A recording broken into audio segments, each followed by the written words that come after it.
Lemon. GM. First word of the day is lemons. Lemon. We agreed. Actually, Lemon. we didn't agree on shit. Mm-hmm. It's our Lemon. show. We can talk about what we want to talk about. Lemons are a thing, man. I don't get it. I didn't know if this would have the same effect as Discord, where when you talk, your GIF will move. Because the coolest part of the Discord stage, which we miss and love every day with the burning passion of 1,000 suns, the GIF moves when you talk. It's really cool. This does not happen here. It doesn't. No. I'm sorry for that. It's all right. It looks great, though. Yeah. You have a pixel lemon. It looks good. Damn. Pixel lemons were dropped yesterday in the most fun and innovative fashion. And I had quite a few to go through. And they are absolutely fabulous. They are so fabulous that I am willing to forego a hexagon PFP. I've noticed. Just to rock because if you don't know the dynamics here, this is what's called an interactive NFT. The way that they changed the metadata and made it that the NFT can change right on Opensea. There's a little arrow thing in the upper left corner that you press, and it'll change your NFT into the pixel lemon. Now, I think it's brilliant.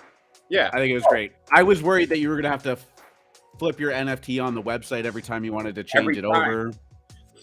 Now, what's interesting is that Cenarius had the option to make it a permanent switch. In other words, if you wanted to switch it over, it would just stay that way. Now you'll notice if you try to switch it over and then you go away and come back, it goes back to your PFP lemon.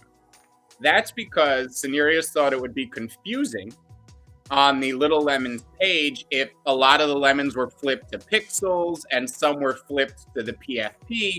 It would make for a weird shopping experience, and I actually very much agree. So because of that, the Twitter verification feature does not work on pixel lemons yet, but I assume they're going to be getting on that soon because I need a hexagon pixel.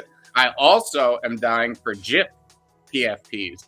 As you know, or may not know, Twitter used to have the option to have GIFs as your PFPs. And when they removed it, they grandfathered in about 6 accounts, one of which is Nyan Cat. If you guys know what Nyan Cat is, it's an NFT. No, it's way older than an NFT. No, well, it was sold as an NFT, though. Yeah. And that's the thing. It was sold as an NFT for, I think, $1 million and made news before NFTs were a thing. Like, this was in between CryptoKitties and like Top Shot, right? Because you would say late 2019, early 2020, Top Shot Beeple is when NFTs penetrated mainstream mindshare. Well, this was before that, this Nyan Cat sale. And yeah, it is one of the only Twitter accounts left that is allowed to have a GIF. So if you go check out that Twitter account, it's still GIFs, but no one else grandfathered it. GM to all you beautiful DGens. Matt, Misled Society, Sandman, NF Salami, Cutter, Brandon Robb, Dugan, Chipper, David Howe, what's going on? JCV, Decoy, Speedy, Cambo. Cambo, welcome to the Moon Lounge, dude. You finally made it. Now you can talk shit to FMC anytime you want. Moon Lounge. I like your Discord PFP. Can you change your Big C on YouTube to that Discord PFP you have also? Big C. Yeah, Cambo, the Big C. But welcome. We're very happy to have you in the Moon Lounge. Your discourse has always been intelligent and open-minded, and that's exactly what we look for up there. So we're very happy to have you. Yeah, I got to agree, and this applies to anyone and everyone. But Cambo came into the show chat guns ablazing sometimes at first, and I was just like, "Oh man, this guy is just stirring up some shit." But no, it was just having fun, and met any kind of disagreement with as FMC said, open-mindedness, and that's what it's all about, right? And I think that's important for anyone tuning into the show to realize that this show is about our opinions and how we feel and how we view the NFT space, but that shouldn't preclude you from your own opportunities or feelings, right? So we're just here to express what we feel, right? And if you agree with that, that's great. And if you disagree with that, we are always open to disagreement as well, unless it's about Hape Beast. Fuck them. It's less important to be right about individual subjects than it is to create a framework for how to look at the market. So it's not about the independent calls or the independent projects. It's about getting into the mind of high-level thinking when it comes to the NFT market. And we say it all the time. We don't get every prediction right. Stuff goes wrong. We make mistakes, all that good stuff. But I think that the framework we have gives you the best chance in this market. So yeah, I mean, one of my favorite things in general, but also doing this show with you and being an AlphaMint is when people, challenge your frame of mind, your thinking in a constructive and productive kind of way. I love when somebody can speak their mind about something and is thoughtful enough in their discussion that it could actually change my mind. I think that's very, very important, right? And that's something that you do a lot with me is, I'll have an opinion, I'll say it, you'll take a completely counterpoint, and it's not to just be the devil's advocate, but you'll say it in a way that makes me go, oh, damn, that's a great point, and I think that's incredibly valuable. And boy, I can't even believe Hape is still selling at 3 there, Decoy. Who would pay 3 ETH for that? And I mean, they just got a Coinbase partnership, so there you go. I know Coinbase really with the 1-2 punch yesterday of Pudgy Penguins and Hape Beast.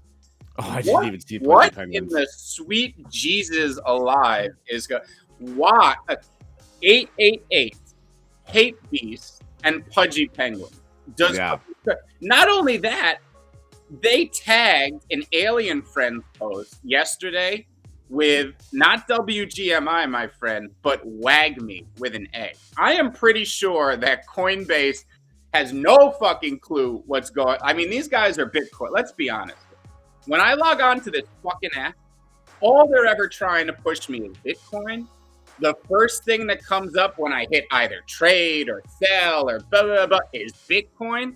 All of their giveaways are based in Bitcoin. These guys are fucking Bitcoin maxis. They don't know shit all about Ethereum or NFTs. This is fucking hello, fellow kids, but it's Jack. I mean, Coinbase is just, it's sad. They don't understand NFTs, but we welcome them. We welcome Coinbase, and we also very eagerly await both Little Lemon Friends and Star Wolf's debut on there. But yeah. Decoy's asking, what did Hape do? You're out of the loop. I mean, nothing. Just create an enormous, monstrous hype cycle in which people were willing to buy these for $20,000 pre-reveal, and then their 3D images were flipping through their other traits. And, also let's not forget, took 2.5 weeks to reveal to let them trade at that volume and at that height. This art was so bad, you would have thought that it was a meme. Like when you saw this shit, you would have thought it was somebody putting something together to make fun of Hape Beast. But no, lo and behold, these were the actual JPEGs they sold to people. For an insane amount of what was the mint 0.2 or something they charged? It was 0.2, which now to charge 0.2 for something like that, I would have rather bought a Squiggles at 1 ETH. Wow. I mean, those things are fucking junk. They're absolute junk. And I don't know, guys, we've got a great show for you. We're about to get it kicked off.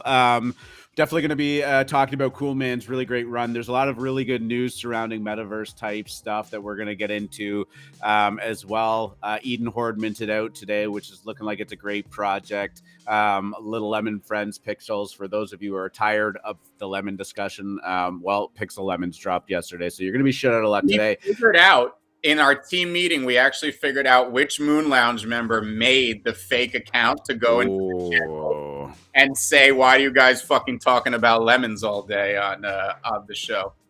It was so easy. You got to understand, everything's whatever. Why even tell them? But good job there, Moon Lounge member X. Do the drum roll.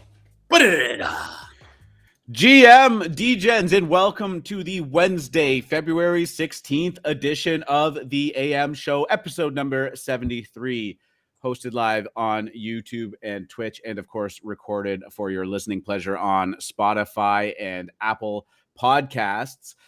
Very exciting show for you today. It's going to be a little bit more of a news-oriented day, as we had some pretty bullish signs coming out from the real world. I also just want to apologize. I'm not sure if you guys can hear it.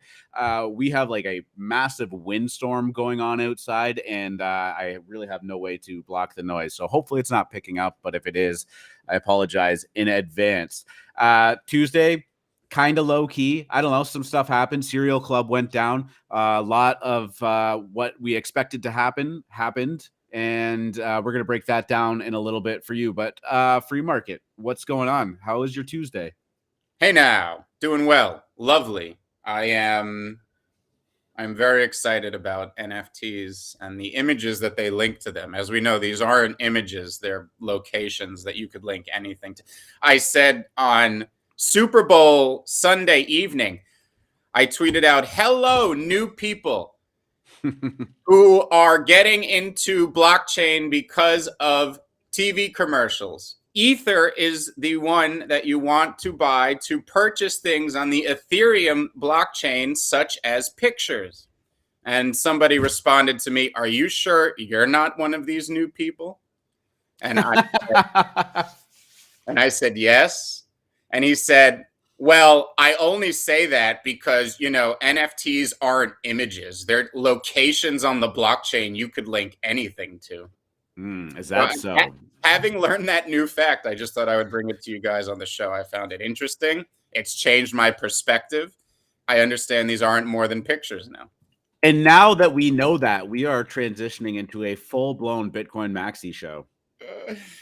So, free market, how about that BTC? Oh, it's up. Prices are up. All right, guys, that's good. Good talk. What do they talk about on a Bitcoin show? Like, we've already admitted it doesn't do anything except be a store of it. So it's like you come in, it's like, check, yep, still 21 million there. That's good. If that had changed, we'd be having an interesting show today. Then it's like, all right, is it up or is it down?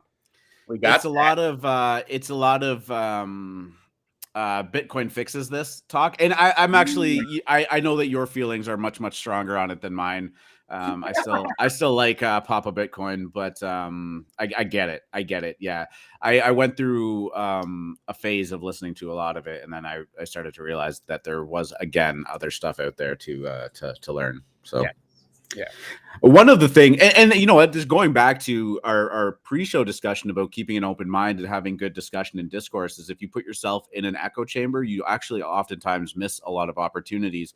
It's probably one of the reasons why I did not partake in NFTs earlier as I could have, because I already owned the crypto. It was right there for me. I was aware of them. I knew they existed, but I had put myself in this framework that, Bitcoin was the one true ruler of them all.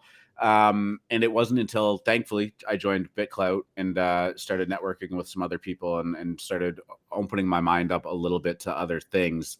And here we are. And, better late than never. But it just kind of goes back to, if you only absorb one source of information and it's only that stuff that you want to agree with, oftentimes you're kind of just jading yourself, really. I saw some tweet that triggered half of crypto Twitter. I don't know, some professor, or I don't even know what he does. There's always like some smart guy with a bunch of followers who has nothing to do with crypto who makes some like wry statement. This guy said 10% or 90% of all Bitcoin is held by 10% of holders. Therefore, every Bitcoin commercial you see is really just them trying to sell you the dump their bags on you until this Ponzi ends or something like that. And it really triggered the Bitcoin Oh yeah, people. it would.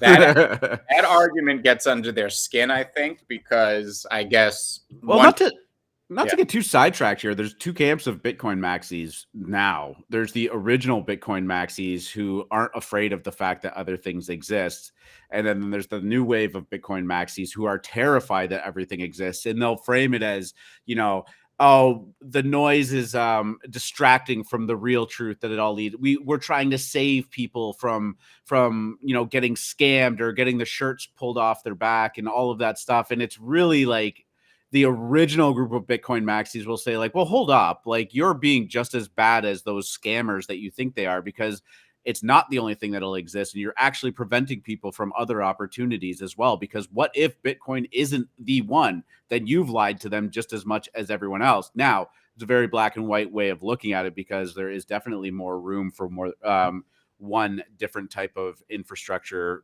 cryptocurrency, and the way that they behave, right? So but it is interesting that, like, the new wave Bitcoin maxis are actually really quite toxic. Yes. So Triple O is saying, yeah, he's right. NFTs are just hyperlinks to the image on the IPFS or server. Yeah, I mean, we know that. We were being sarcastic. It is what it is. Let's talk about cryptocurrencies now while we're on the subject. Where is my browser? 2 screens. You think it wouldn't be that hard to lose something, or that easy? Yeah, yesterday to today, things are pretty much trading sideways. ETH was probably just over 3,100 when we were talking about it yesterday. It's dipped below there. I mean, nothing really to report back on in regards to. It's listening to old Uncle Free. I hope it keeps doing that. It got right back up to close to 3,200. They smacked it back down. This is exactly what you want. It's literally printing a flag right now. Just keep doing what you're doing, BB. Okay, we love you, ETH. Sideways to Valhalla. Right here, yeah. It looks like there's, I see it. I see the triangles. Now that I've been talking to you on a day-to-day basis, my life is in triangles. You know what would even be better after we flag out for a few weeks? A false breakdown. I'll tell you, there would be nothing more bullish than to flag out between 32.28 for 4 weeks, crash down to 26, trick a bunch of people, and then rip above 32. We'd be at new all-time highs in a flash. You'd blink. We'd be at new all-time. Now, I think we would be capped there, but that could be, if you line that up with seasonality, it could be a perfect play this year. If we could dump a bunch of NFTs into the end of next week, and then ETH rallies hard, goes to all-time highs, we leg into NFTs while ETH is at an all-time high, and then ETH crashes. Ooh, baby. There it is. There's your happy times. Let's see. We don't know, but that's the scenario I'm working with for now, because it's lining up that way. Being asked, do we buy ETH now or wait? My gut is telling me that if you have to ask this question and it's not an insult, I would just start dollar cost averaging. But that's my play. I'm not actively trading charts, so that's not. And we're exactly at the middle of that range that I just said, 28.32. So if you were gonna buy, you'd probably wait till it's closer to 28, not while it's closer to 32. I think it will dip under 3,000. I think we're going to continue to consolidate in this $400 range. So just watch the resistance and support levels. If we break out, we'll reassess. But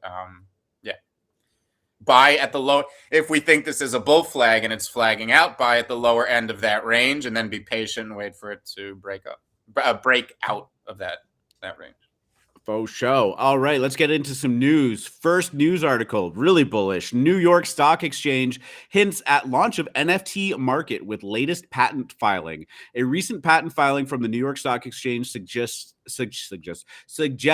that the world's largest exchange has more plans for NFTs. Highlighted a little blurb here. On February 10th, the stock exchange filed a trademark to register NYSE for goods and services surrounding metaverse-related technologies like augmented reality and mixed reality software, alongside various iterations of cryptocurrencies, tokens, digital assets, and NFTs. Now, a lot of times when companies big companies like to get ahead of the curve and just start filing these trademarks and patents and whatnot, so that they don't have to fight with it and deal with it later. But it is a huge acknowledgement, especially from someone like the New York Stock Exchange, as to where this could go.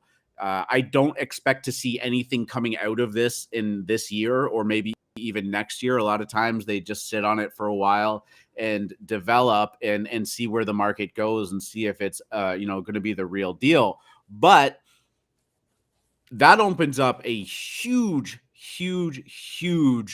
opportunity for people in traditional markets to be able to have direct exposure to things like NFTs in their traditional portfolio. What do you think of this? Yeah, it is the hottest keyword on Wall Street right now, and we go through some of them.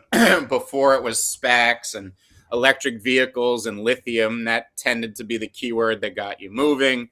Then it was meme stocks. It was companies with terrible balance sheets, but the ability to be memeable on Wall Street bets.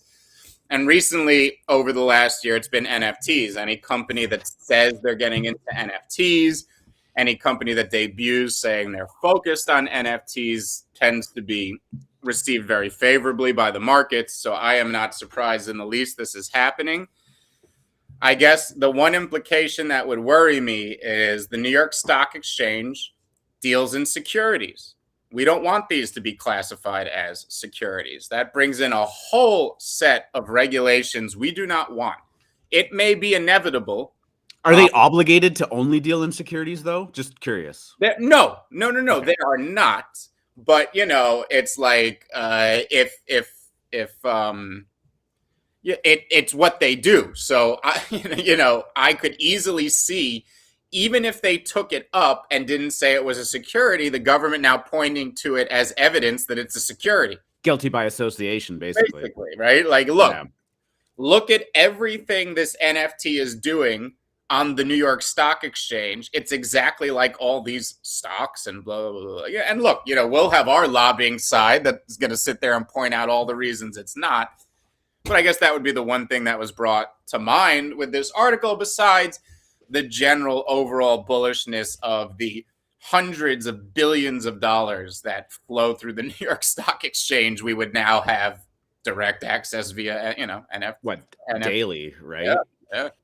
Hourly. Yeah. I mean, the volume is insane with this stuff, but yeah, I mean, could you imagine like a stockbroker or someone being able to just buy a Bored Ape as part of your portfolio? Incredible. Mm-hmm. Love it.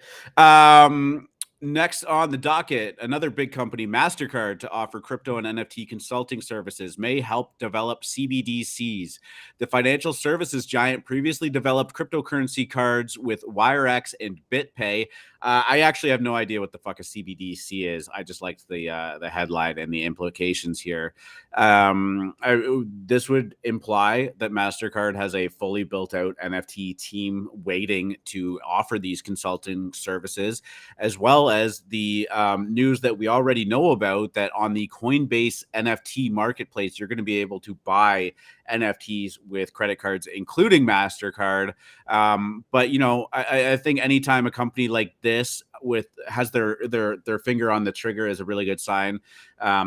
Free market will often say that Visa buying the CryptoPunk is probably one of the most seminal moments in NFT history in the last year, and the importance of that. So, watch for maybe Mastercard as they continue this adoption to make a big move like that. The other thing I would say is it's great. With great potential to onboard normies into the space. Mastercard and Visa are obviously very important entities in credit lending spaces and all of that stuff. They work with all of these banks and traditional finance, and if they start adopting it and their consumers start to understand that they're adopting it, there's a lot of pressure on traditional banks who are previously crypto adverse, and I can only imagine by extension NFT adverse, to start getting them across that finish line. So I like seeing these kind of developments as well as a big bull signal towards where this industry is going.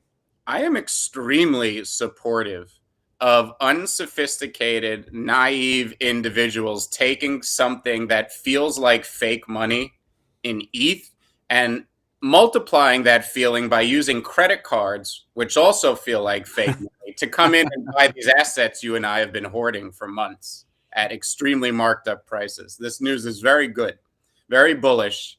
And I think all NFT sites should allow credit card purchases immediately.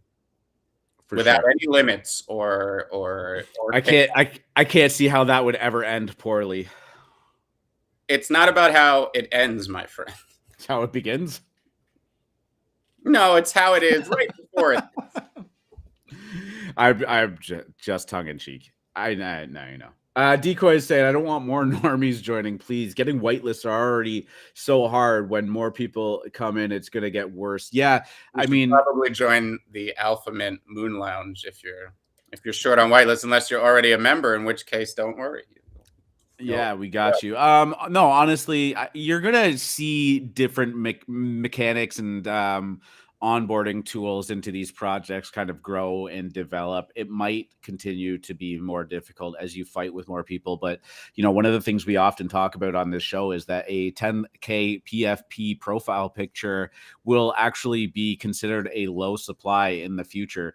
You know, we're talking an industry and a community in the hundreds of thousands right now. When you start to talk about the tens of millions or hundreds of millions of participants, 10K will be very, very scarce. And, you know, you're going to see different opportunities arise. It's going to be a completely different market once what we consider to be normies are here. Once we can actually say normies have arrived, it's going to look a lot different. And I don't think that that's for the worse. It's just going to look different. There are literally only 10,000 lemons. Yeah. 10,000. I mean, there are more people than that ride the 6 train before 5 a.m. I don't know what the 6 trade is, but that sounds great. Yeah. This is, my God, we are on the precipice of something very, very large and big. Well, I mean, it would be like if you compare it to like the crowd at the Super Bowl. I don't know, what was that, 50,000 people just right there enjoying a football game. Like only one in 5 of those people could own a collection. Like it really it seems like such a large number to us, but it's so small. It's so small, you know. Yeah, we're talking sneaker drops where they're releasing like tens of thousands or hundreds of thousands of a limited edition shoe. There are very few collections that had a moment in 2021 that are going to be under 10 ETH. Everything from 2021, this year where you felt new and like there were a bunch of OGs that knew more than you. That's the most historic year in our industry's history. Yeah. And then Decoy is following it up with floors start getting lower then. No, will it be harder to make money then? Probably. I mean, with friction becomes opportunity. You're making money now because you are early. You're in this real speculative asset. I almost said bubble. I don't think it's a bubble right now. You are able to make a lot of upside on your investments because there is an extreme downside component to it. Once we start kind of going along that bell curve, things get a little bit fatter. It's not to say that you can't make money. You won't be able to make great money. And I still think that opportunity is going to exist for a long time, especially because markets in their infancy are very unintelligent and they will continue to be unintelligent and irrational.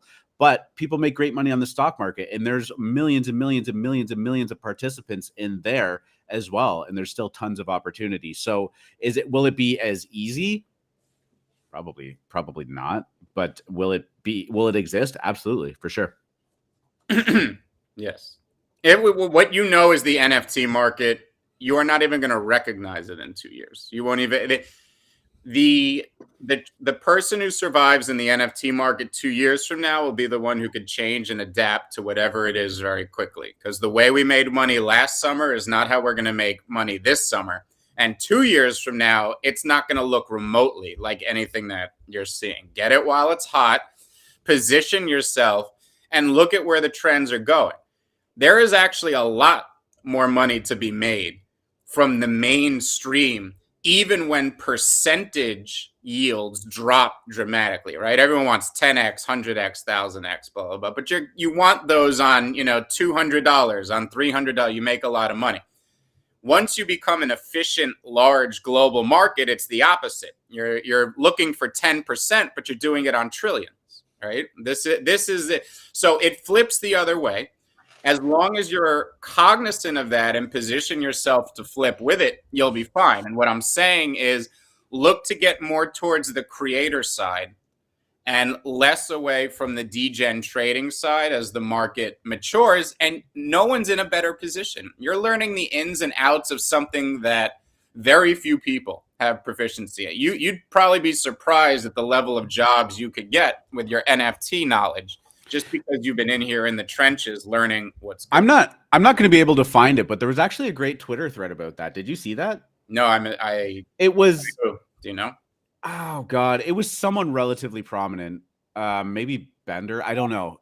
It was basically talking about how we need to get comfortable with the fact that everybody is feeling imposter syndrome in this market because it is so new, and you would be amazed at how proficient, like you just said, your knowledge base is, because the wide swaths of people have.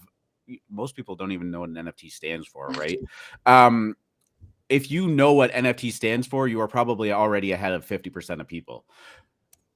We always feel like, we're not, you and I or anybody, just the royal we feel like we're talking out of our ass because everyone's trying to figure it out, but the space is so new.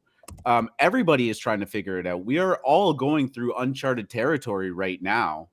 It is what it is. There are some people who are going to be a lot more technically proficient. There are going to be some people who are more artistically proficient. There are going to be great traders and stuff like that. You just got to find your niche and where you are. And believe me, even if you're not looking to trade forever, or you're not artistic and can't be on the creative side of it, if you continue to learn and grow and adapt and even build a brand in this space, do you know how many companies, if NFTs continue to be adopted the way they are going to be looking to onboard people, even probably to work from home to help them with their NFT ventures or help them in the Web3 space or the Metaverse space, right? We're seeing it. This is a great segue into another conversation we're going to have. But these companies are already hiring them. Now, they're probably small initial teams to start developing the ideas and the core competencies and start building out teams and stuff like that. But those teams are going to get bigger and bigger and bigger. We see it all the time. You think MasterCard's not going to be hiring more people? For sure they are. Visa, for sure. Disney, which we're going to talk about, absolutely, 100%. Nike just bought Artifact. You think they're not going to hire more Metaverse and Web3 people? Right now, there's 250,000 people in this ecosystem. Fuck, man. Like, more people work at that in Walmart? I don't know, whatever, but you can get there by choosing it. And sure, the market in 2 years might look different, but I would say, there's probably going to be even more opportunity as well. It might just not be what you think it is. Right. More opportunity, just different. So just adapt. That's the goal.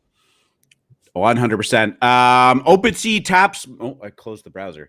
OpenSea taps Metalink to improve customer service after roller coaster month. The move comes after the platform ended up paying $1.8 million to collectors who had NFTs sold at old prices, as well as other communication missteps. This is a great move for OpenSea. Metalink is a company who I know Free Market has some pretty close ties to, but we love.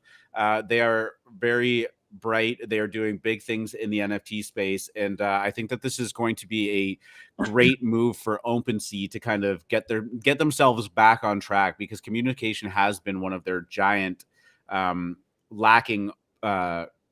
giant shortcomings, I guess I should say, in terms of how they've operated. So yeah, I mean, do you want to talk about this a little bit more? What's going to be going on, and what you think this means for OpenSea and Metalink? Yeah, so I think one of the big I guess one of the big killer interrupters that we've talked about, at least for the last year in my circles, is the idea that social and the marketplace with NFTs being separate has been a big hindrance, right? That you go to OpenSea to buy, but then you have to go back to Twitter to have discourse about it. So we've all been thinking about like how best to combine social with NFTs. But something else has presented over the last year, which is almost more important. Most of the security issues with NFTs come down to social engineering. Okay, so we talk about the social aspect, but it's actually now that social aspect that's being developed that has caused the greatest security holes in this industry, because it is normally through either a DM, an NFT swap link, a MetaMask support issue, somebody impersonates someone that you would normally trust, whether it be a customer service person or somebody that you talk to in a Discord that they are imitating, sliding into your DMs and trying to convince you to give away your crypto, right? This is something that Metalink, by its nature, prevents. It's a Web3 native social app where you are able to do things within there. As an example, you will be able to trade NFTs within the DM completely securely. There will be a third-party escrow. Your wallet will be linked. It will be no one will have the ability to scam you in the way. Now, scammers, they adapt too. So always remember that. I'm not saying scams will go away, but the ones that are prevalent right now can be prevented by, while it's not simple, the solution is obvious. Now, this is why it's so important for somebody like Opensea, who has been mired with issues, whether it's these social engineering attacks causing hacks where they're freezing the NFTs or putting a notice on them, and then two people are screwed, right? Because it's not just the person who was stolen from, it's the person who paid a crazy amount of ETH for this thing and now can't trade it on OpenSea. And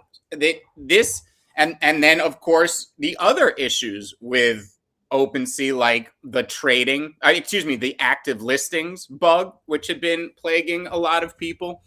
All of this PR has told OpenSea it needs to do something. It needed to make a move into social, and I don't think they could have made a smarter move than this, as this is Web3 native Discord, essentially. So huge congratulations to OpenSea.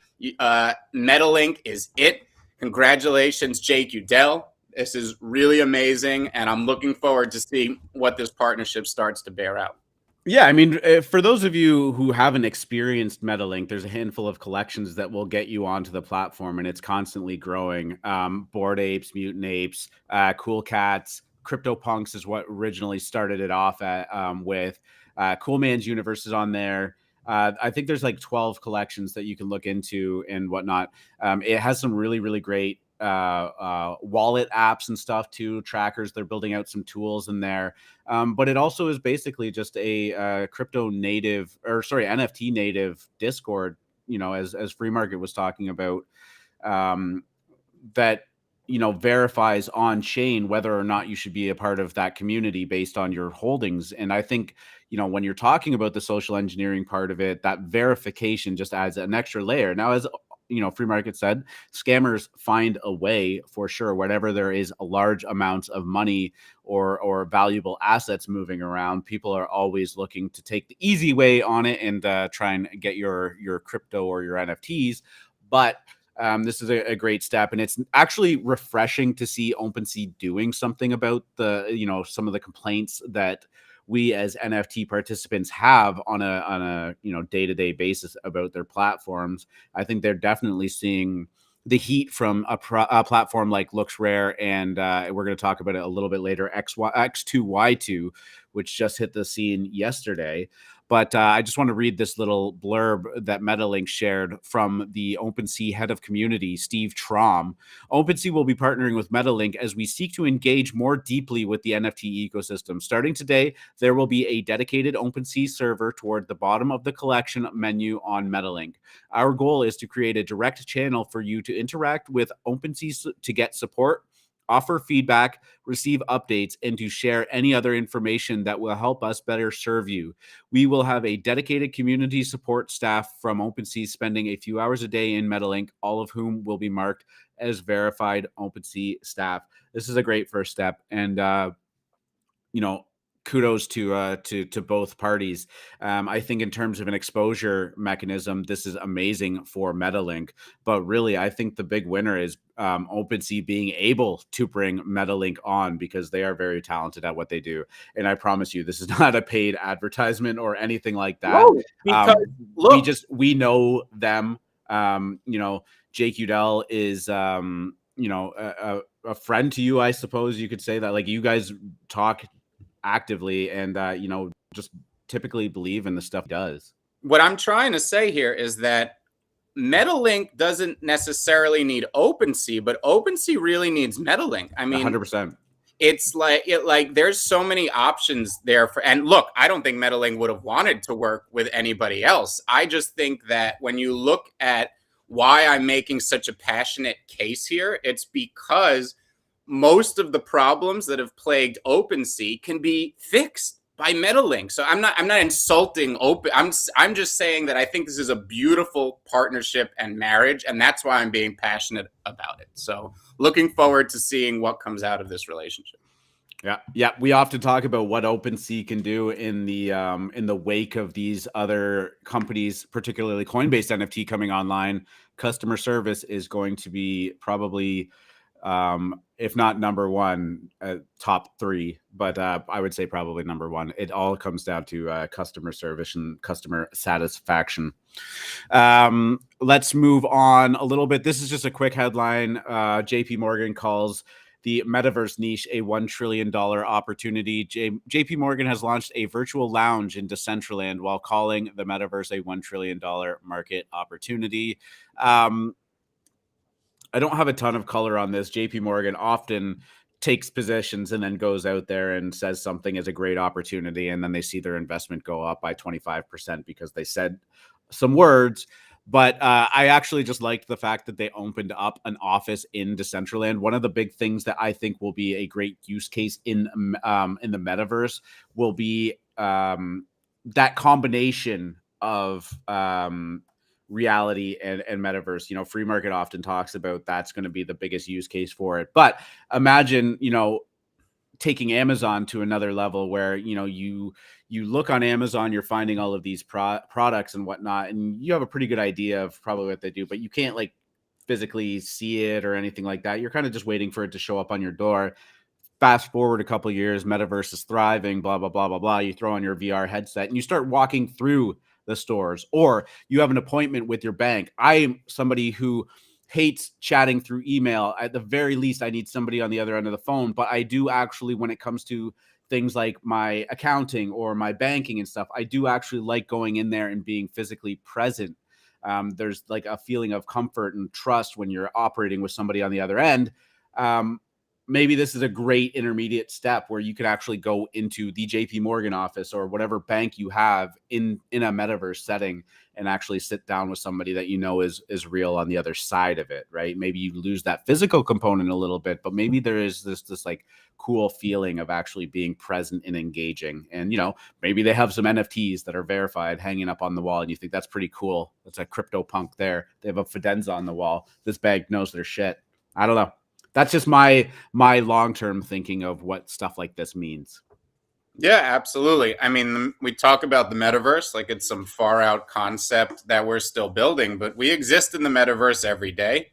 It is just disjoint. It's like the internet before the iPhone, right? iPhone brought the internet together and actually made it make sense because we were able to take the internet outside. Before, we were stuck in our houses with the internet, right? iPhone changed that. So right now there needs to be some giant some technology that brings all the metaverse together and makes it make sense, whether that's hardware, whether that is software like DCL or Sandbox. We will see. We are still in the stage of creating the picks and shovels and raw materials that are going to be used to build whatever that is. and we will see. I don't know what exactly it will be. Maybe it's a virtual reality headset. Maybe it's one of these worlds we can navigate, or maybe it's something none of us are thinking about. But you're in the right place. So, yeah. I mean, I just like seeing things like this pop up. Next on the list is the Disney Ready's Metaverse push, as CEO calls it, the next great storytelling frontier. This is a bit of a two-sided story. We talked about it, I think, 2 weeks ago, or maybe even longer. I don't even remember.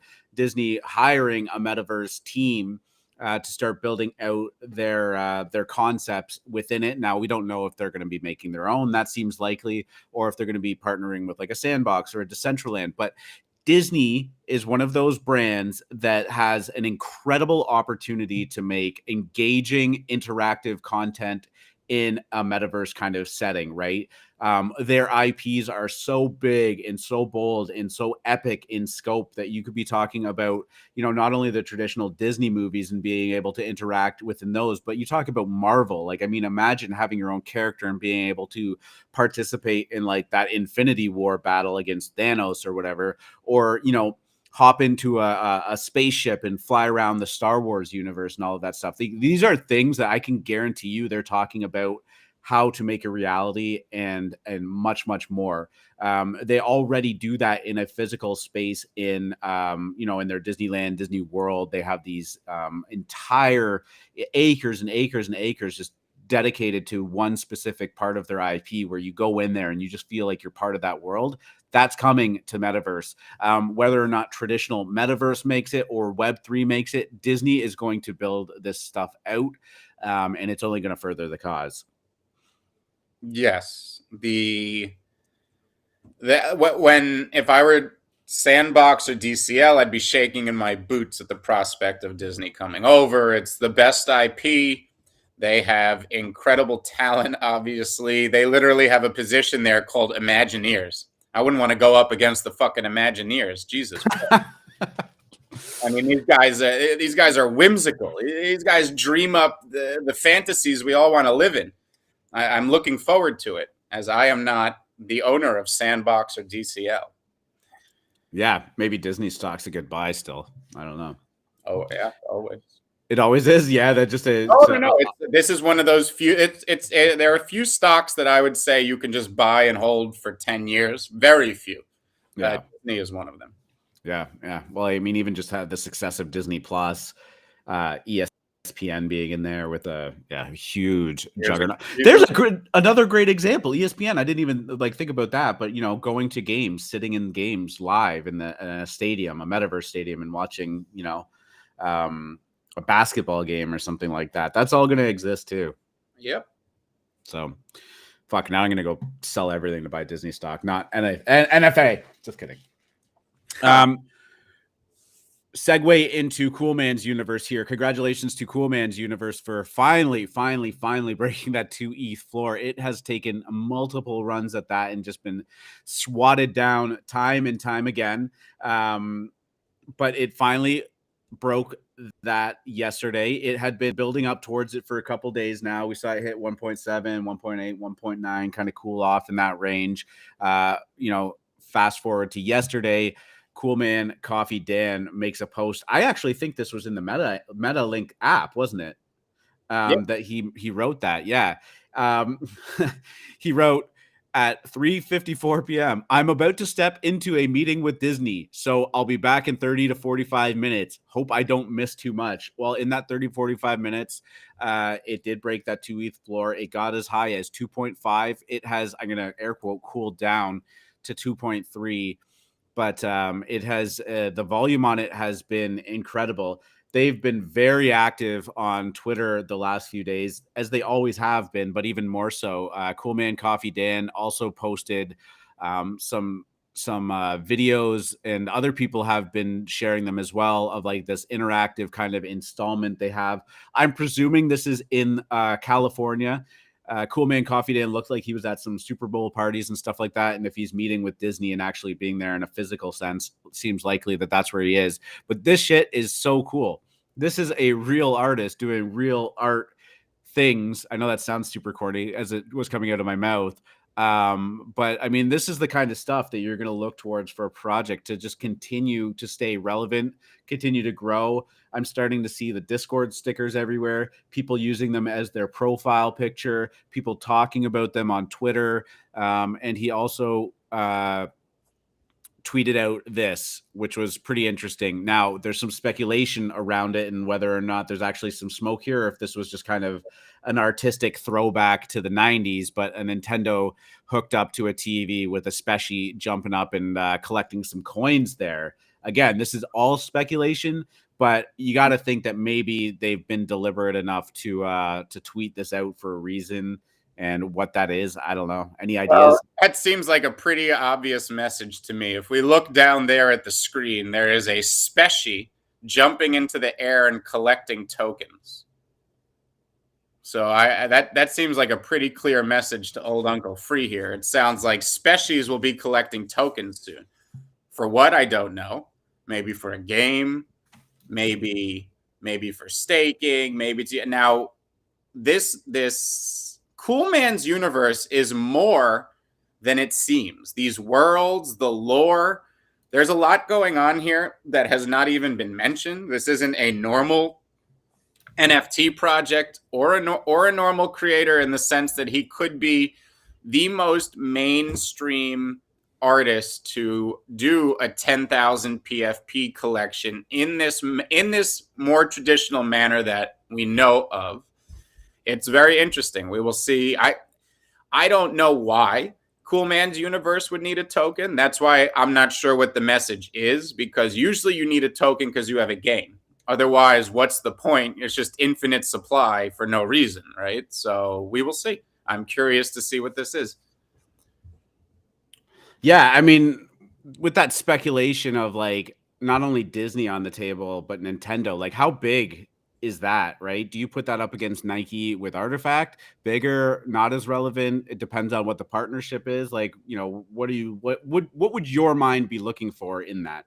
If they came out with a video game with Nintendo or a TV show with Disney, it would be as big. I mean, those are the kings of media, the same way Nike and Adidas are the kings of streetwear or sportswear or whatever you want to say. I think it would be equally as incredible, right? Fashion is going to be huge in the metaverse. So it makes sense that fashion companies were moving in.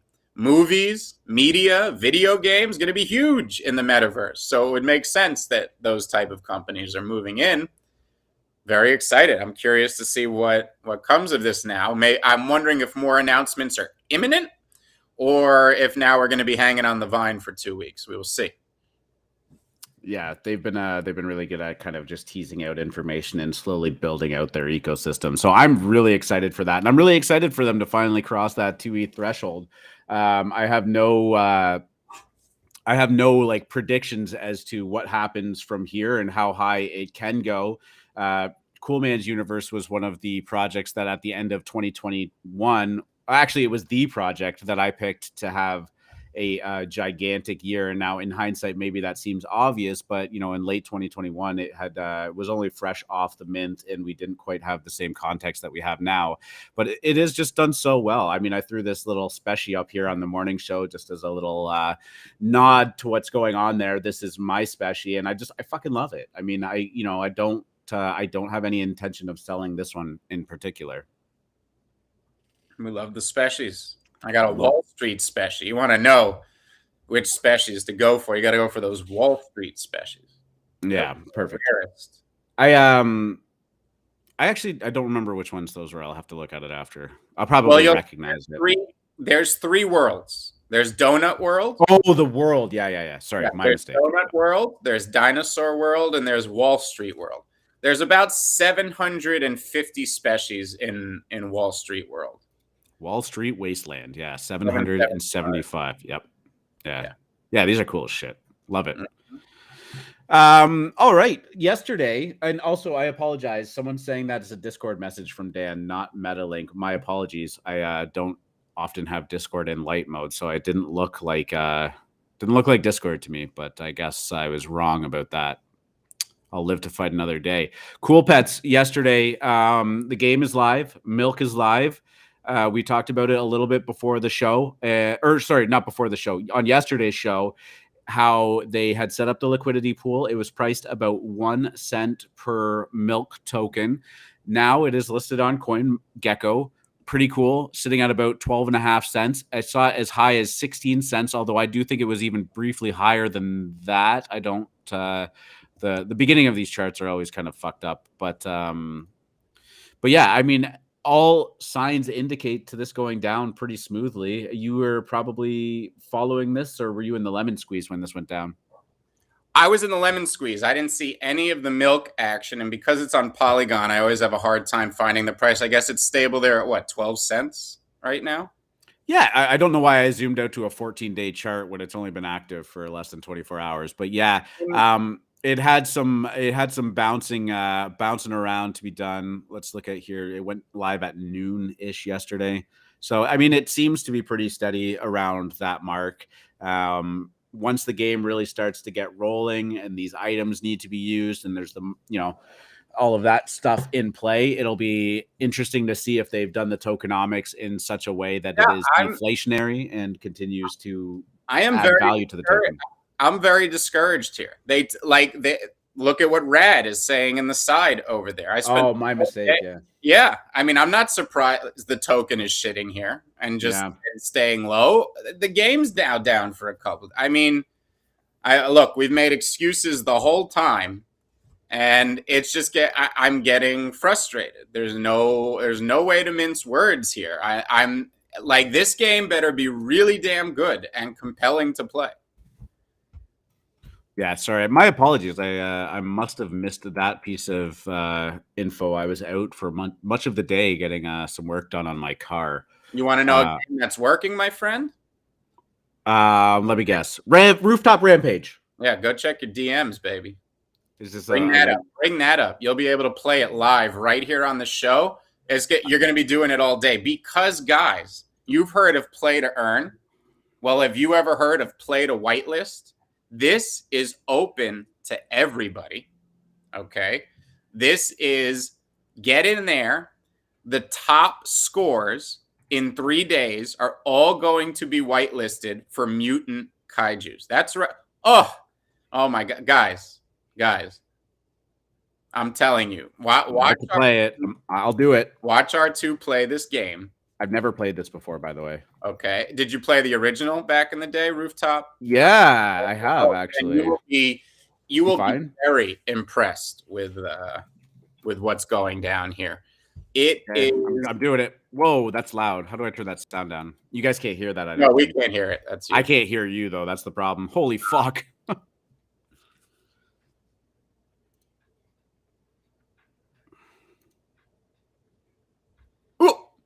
Gotta jump. Press spacebar. I'm not even in it. I'm trying to. This is a disaster. There we go. Oh, okay. Oh, there we go. I'll just have to deal with the excessively loud sound. Now try double spacebar. Oh, the double jump is in play. Oh, what's this? K to shoot fireballs? Now press K. Oh. Nice. Am I winning? Nice. Am I winning, Dad? Well, you got to get to the end. But all right. Bottom line. Look at this game. Look at sick. Actually, I'm just gonna end the show right now and play.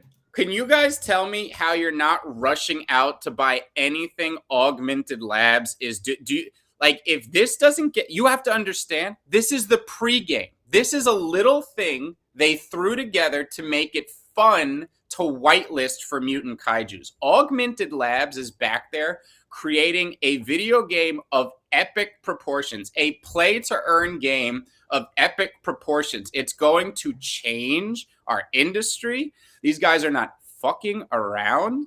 And the fact that kaijus are sitting under 10 ETH right now is a blind spot that is going to be corrected. Toot sweet.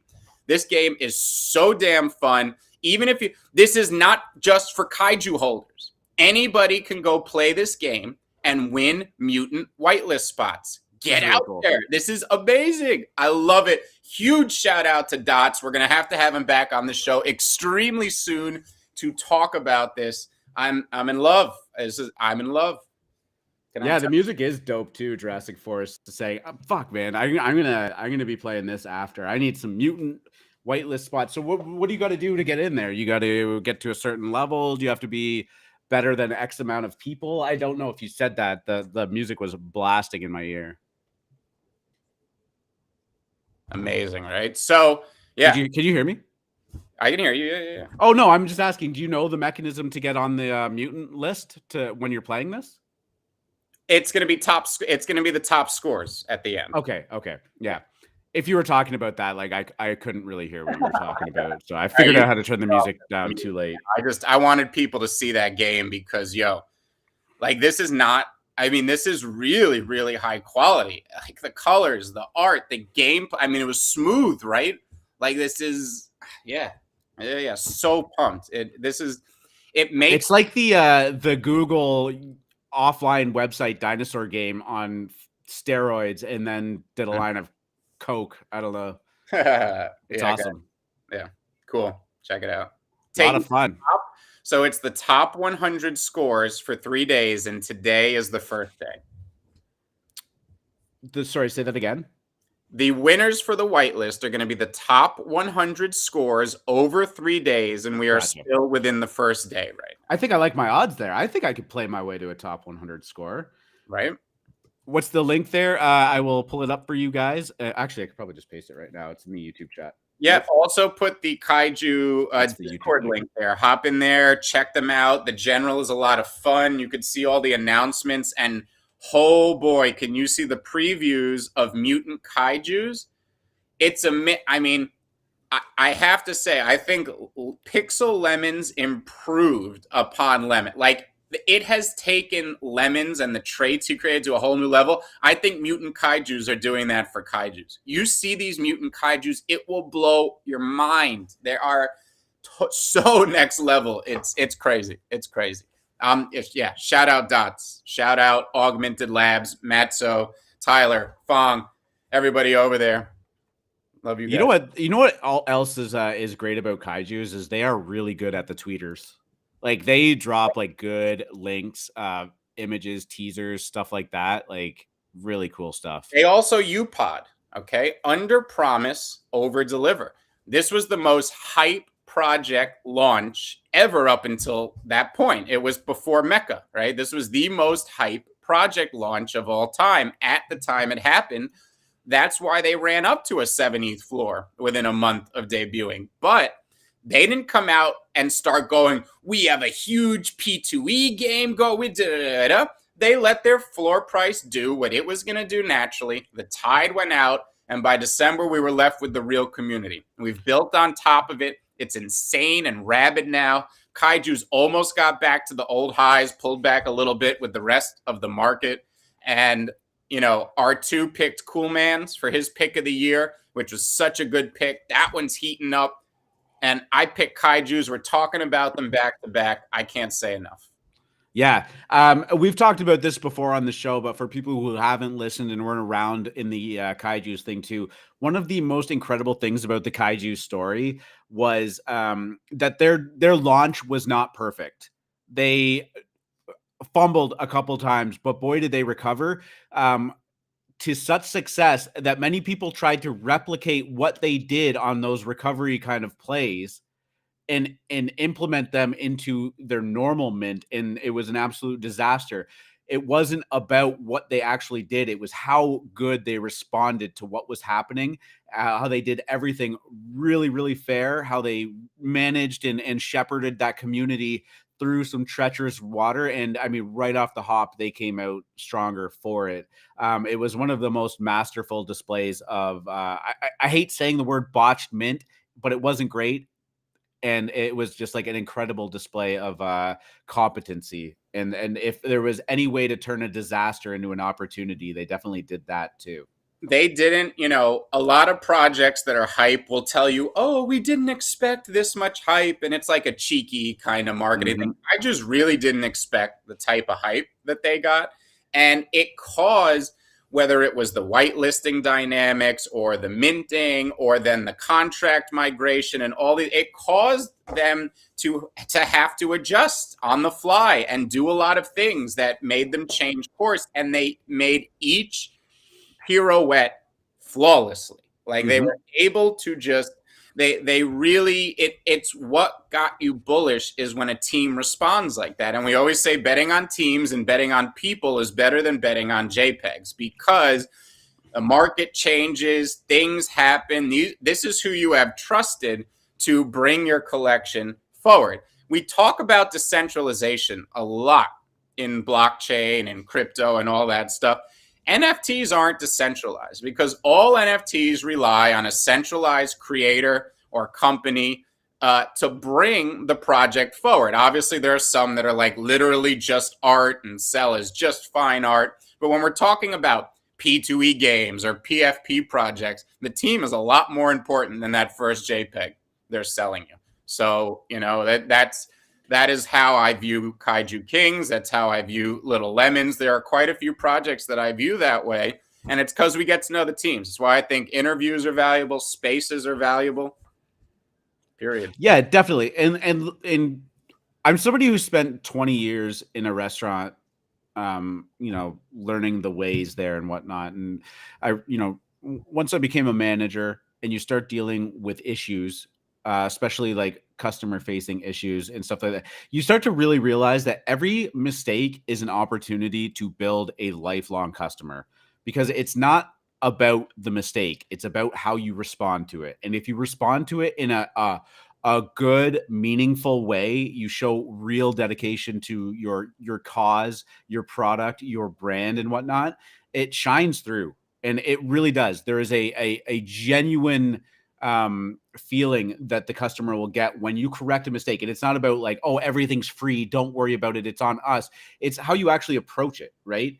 And it's like, really, you don't want to be making mistakes. You don't want to have that. But if it happens, and it does, because we're all human, things happen. People forget something, people botch something, they missay something.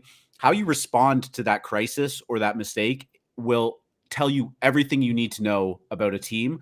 And despite the fact that I've never owned a Kaiju, I wasn't able to mint. I haven't bought one on the secondary. I've never had one in my wallet. That team is a prime example of what I just said. Totally. All right, we're going to talk about a Serial Club now. I don't think we need to spend a ton of time on it, but we talked about the NFT ethics thread that came out yesterday, pointing out some stuff. Actually, I think maybe to some people's surprise, our stance on the NFT ethics thread wasn't great either, and that's not because we're a fan of Serial Club. Definitely not. We've pointed out there's some red flags. It just, there wasn't enough depth to their argument to really imply that was a solid hit piece. And you don't love to see that either. However, their Dutch auction did go live. It was starting at 0.5 ETH, and quickly about 2,500 of them were minted. So immediately in that first little bit, there was about $4 million in the Serial Club's wallet, and then it started to stall. And then the price on the secondary started to fall below the Dutch auction point. It started to fall fast. Now, a lot of people will say that, and this was happening in Squiggles as well while their Dutch auction was going down, and this is one of the big pitfalls of doing a 10,000 or 7,000 piece collection in the form of a Dutch auction. A lot of people will say this is other communities fudding us. This is people willing to lose thousands of dollars just so that they can mar our name because NFT ethics made some kind of thread and now they're fudding the shit out of us. The real reason is they onboard through these monstrous hype cycles that suck in a lot of new people looking for the next big thing. There's a lot of, I'm not saying Serial Club promised this, but there's that hype train that starts going, these are the next blue chip. Some people proclaim them blue chips already. They haven't even revealed or you haven't even minted yet. And people get sucked up in that. And that Dutch auction goes live and all of a sudden there's a bunch of stuff minting. Now, you don't know who's minting that really, right? You don't know if that's the team on alt wallets. You don't know if it's paid influencers to market them. You don't know if it's genuine just hype starting to get there. But Now people smash the mint button because they see a bunch of other people smash the mint button. And maybe some of those people have overextended themselves. Okay. And then they're watching and they start to see that it's failing. They start to see that there's FUD. They start to panic. And then they start to realize if this thing goes low, they're fucked. All right. And now they try and get ahead of it and try and sell it on the market or on the secondary market for a slight loss so that they can just get out of it. Or sometimes even experienced traders do it. They take that shot. They have lots of liquidity. They get in there on the first thing, hoping that it mints out. And if it doesn't, they're quick, emotionless. They act with impunity. Like, I don't know if that's the right word. They act, from a completely emotionalist standpoint. It's just numbers to them. They're saying, I'm going to take my chance that this mints out and goes crazy. And if it doesn't, I am out. And the second that it does it, they just undercut the floor and say, buy it from me now. I don't care. I'm willing to cut my losses. And maybe if it falls further, they will remint. This was not good because it fell. It continued to fall. The Dutch auction basically stalled out. And then all of a sudden they paused it. They paused it because they said, and I have it up here, we are fixing a site fetch issue. Auction will resume at 6 p.m. Pacific time at 3.35 ETH. Now, it stopped at 0.4. So they're saying we're going to open it back up at 0.35. Okay. 3 hours later, they ended up opening up. This was like in 20 minutes or something. 3 hours later, they ended up opening it back up. They restarted it at 0.4 ETH and it went. Now, based on the Etherscan stuff that I saw, because this happened overnight while I was sleeping, and then I wake up and try and do some research on it and whatnot, it appears that it did actually fall all the way to the 0.1 spot. But I mean, I really just want to see us be done with these Dutch auctions. I really want to just see us be done with these like crazy manufactured hype cycles where all of these poor people are getting sucked up into it. And, people are getting burned. We're giving these people a lot of money. I mean, this is $5 million that I don't think is ever going to touch the NFT market again. And you want to talk about liquidity sucks. That is more of a liquidity suck than, something pre-reveal trading at a high valuation. Yeah. Hey, Market, did you watch any of this go down? I know you don't really care at the end of the day. Low effort cash grab going to zero. I sent you a DM.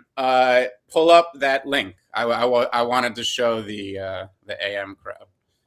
Sure. Is it Serial Club related? Yeah. Okay. Jesus. You're like, no, we want to. Yes. Come on. No. I was just asking.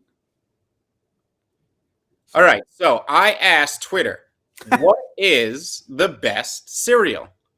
So far, now, if you guys haven't answered or voted, go do it now. Right now, Fruity Pebbles are in the lead with Lucky Charms right behind it. I also threw up Cookie Crisp and Reese's Puff. Now, Reese's Puff was down bad for a while and is making a big comeback here. I don't know if it'll be enough, but yeah, if you like one of those, vote. If you have a different cereal, put it right underneath. I will reveal what my favorite is at the end of the poll. It'll be ending tonight. What is your favorite cereal? And you guys even tell me in the chat right now if you want. You can see who I voted for. Let me see. Oh, nice. So yeah, so they have that. And you know what's really interesting? So I follow a lot of cereal fan accounts on Instagram. And these are like people. These are like, oh, hologram. Thank you for saying that. I also released a second poll asking which is your favorite limited edition or holiday cereal. Unfortunately, I dropped the ball on Frankenberry. I said Booberry, Count Chocula, Cap'n Crunch's Christmas Crunch, or Sugar Toast Crunch by Cinema. Now, these fan accounts on Instagram, there are a few based in the US, but there's one guy based in Canada. And I always see these cool Canadian. They also, not only do you guys have your own cereal, you'll have special boxes and branding versus us down here I actually had to look up what Cookie Crisp was. Oh, you didn't know what Cookie Crisp was? Bro, it's fucking chocolate chip cookies. And I am shocked. You know what it is, though? It's just not that popular. Like, especially when we were younger, they didn't taste great. They're not fabulous now. But you guys want the hack of a lifetime? You want the hack of a lifetime? Do you know what cereal's almost better than cereal? Teddy Grahams. Yep. You heard it here. Go out, buy Oh, yourself. Teddy Grahams are good. Buy yourself a box Great of call. Teddy Grahams, pour it into a bowl, pour milk on it, and tell me your life isn't changed. Get out there and do it right now. I'm going to show you my favorite, and I'm going to get called a boomer for this. It was funny. So I'll tell you what the biggest responses were. So far, Captain Crunch and Cinnamon Toast Crunch are very offended they were left out. The other group of people are appalled at the sugary cereals that I listed there and would say things like Raisin Bran or granola this really is digging into the psychology here. So I figured with some shit low effort cash grab like Cereal Club launching over the last few days, why not make the conversation about something fun, about something we all love? I love cereal. Cereal is one of my favorite things in the world. So I ask you, what is the best cereal? Go answer those polls. Go lemon to. Oh wait, I thought it was the morning squeeze for a second. Harvest Crunch is mine. Particularly. Is that a joke or is that? No, it is just so good, man. Dark chocolate, cranberry, and almond. That looks like what old people eat to be regular. I mean, it probably helps with that, but this is like a young, youthful take on that, and basically, you end up with like a bowl of chocolate milk at the end of it too. Well, I will reveal mine tonight when the poll is. Then maybe we'll talk. No, just reveal it now. Don't. All right, it's a little sneaky. It's Fruity Pebbles with marshmallows. There is not so. Like you put your own marshmallows in it? No. So now listen though, because for years this was a limited edition box that would only come around either once in a while, or I can see how you got into NFTs. Yeah, or you the Pacific Northwest, where they seem to always have them regularly stocked in the stores, and I don't know why. Fruity Pebbles with marshmallows is a revelation amongst cereal. This is why all other cereal has tried. We did it. It's Fruity Pebbles with marshmallows. And the only reason I didn't put Fruity Pebbles with marshmallows at the top is because it's a little obscure and hard for people to find. I'm thinking of doing a limited edition cereals question too, where it just has the non-holiday hard to find one. So yeah. I mean, we talk about like Breakfast Club. We had an interview with him, and how he built an NFT around that. If only somebody were to build like a cereal kind of club with NFTs, it would be pretty cool. It really would. And you got to understand, I love breakfast. No, just miss, or you just ignore. No, I got it. Okay. This is a low effort cash grab that deserves no airtime. I told you guys it was a scam. It's still a scam. There's nothing to do there. I mean, we still had people in the DGen dojo buying it at 0.1 because they want it to go up and then sell to somebody who's going to hold it to 0, which is fine, I guess. Now, I don't want to talk about Cereal Club anymore or any other Doodles derivatives because they're all pointless. They all are annoying. And I love cereal, and I will never associate it with this low effort cash grab again. By the way, guys, Squiggles is still banned from OpenSea, and we know how much shit and scams happen on OpenSea that they, allow to go on there. And I think it just should highlight the fact that there was obviously something that tipped their hat in that direction. Yeah. I mean, again, it's unfortunate people get caught up in these hype cycles where no amount of damning evidence can do wrong to it, and it is what it is. But this is the market understanding in real time. The last thing I will say about it before we move on was I actually just was happy that it seemed to get rejected, right? There were obviously a bunch of people that handed over their ETH, but it stalled out. I was watching it going, Jesus Christ, this thing is going to mint out at 0.5, and it didn't. And then they had to resort to some shitty tactics and not even follow the rules of their own Dutch auction and pause it and try and let that floor recover. It was stupid. So here we are. It's over. It's done with. And, I don't think we need to, unless something totally egregious happens with it, talk about it anymore. A couple more subjects. You know what? I'm going to just throw the Restream link up in the DGen Dojo if anyone wants to join us. We could start doing that. We have Edenhorde kind of pulled up. That just minted this morning. It went really well. God, I can't fucking find anything. These tabs are stressing me out, man. Yeah, I don't mint anything that mints this early in the morning. I disagree with European teams picking this time. What? European teams picking this time? Yeah. The only reason you'd mint at 8. Oh, for minting. Oh, yeah. Sorry. I had two thoughts going on in my head and completely forgot about that. Tell us about the other thought.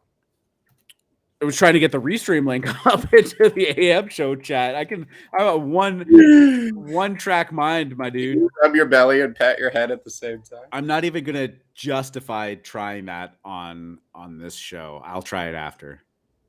Probably not though. That's the long and short of it. Okay, the restream link is up if anybody wants to join us for a quick chat. Edenhorde minted out this morning. Free market is against 8 a.m. morning mints, but here we are.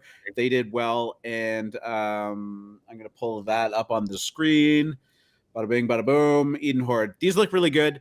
They minted out at a 0.145 mint price, max mint of 2, and they are now sitting at, last I checked, 0.68. Let's give that the old refresh. Yeah. Oh, the nice 0.666 floor right now. And these are supposed to reveal sometime on the 18th. I dug a little bit and it looked like they were doing a stealth reveal. They kind of only gave the day. Oh, no, sorry. My apologies. That was another project I was looking at. I don't know when these are going to reveal. That was the other side. But yeah, I don't know. You didn't grab any Edenhorde. I know that was like the talk of the Degen dojo, but it was, no, these are ridiculous. You liked them. This is the Adventure Club thing, isn't it? Yeah. All right. They look like species. I don't know what to tell everyone. They look like species? Yeah. All right. Cool. I'll follow it. You did a Spaces last night with our good friend Maz, and it was centered around Orcs. We at AlphaMint were hosting the community spaces. This was not one that was featuring the team or anything like that, but did you guys have anyone end up showing up for it? How did it go? And what's the schedule for this kind of thing? Is it a regular thing, or what's going on with that? Yes, every week we are going to be having a community Orcs spaces, and boy, was it fabulous. We had quite a few Orc regulars come up on stage. We talked strategy. We talked how people got into Orcs. We talked how new people could get into Orcs. And I was really, really just having a grand old time. I've told you before, even when I don't have anything to do, I'll often log on to the Orcs page and just look and wish I had something to do. Well, the ability to talk and chat Orcs is something that is, it's one of the most enjoyable things we do in the Moon Lounge. We have a channel just dedicated to it.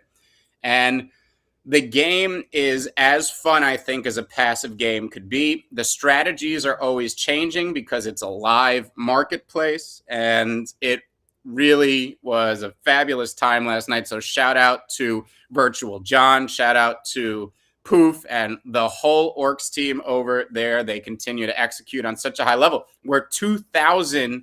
Let me go check the exact number, but we're about 2,000 ogres into minting right now. So yesterday I was positing, will we be out of ogres by the next community meeting? We're at 2,136 of 3,000 ogres minted. I was asking what the next phase is going to be. I'm pretty sure it's mages, though everybody was acting kind of unsure. Shamans create potions, okay. Ogres create training dummies, okay. What do mages do? What is the utility of mages? I guess we're going to find out, and I am looking forward to that. So shout out to Maz also. He was a fabulous co-host. We nerded out on Orcs. It was great. Yeah, for you guys that tune in here but don't check out the Twitter Spaces, FMC and Maz are just really, really top tier at hosting Twitter Spaces. I have, often just to consume some content and whatnot, I will jump into a random Twitter space that pops up at the top of the screen. And I got to say, most of them are incredibly underwhelming. Normally it's just like 10 people up there who are just like interrupting each other.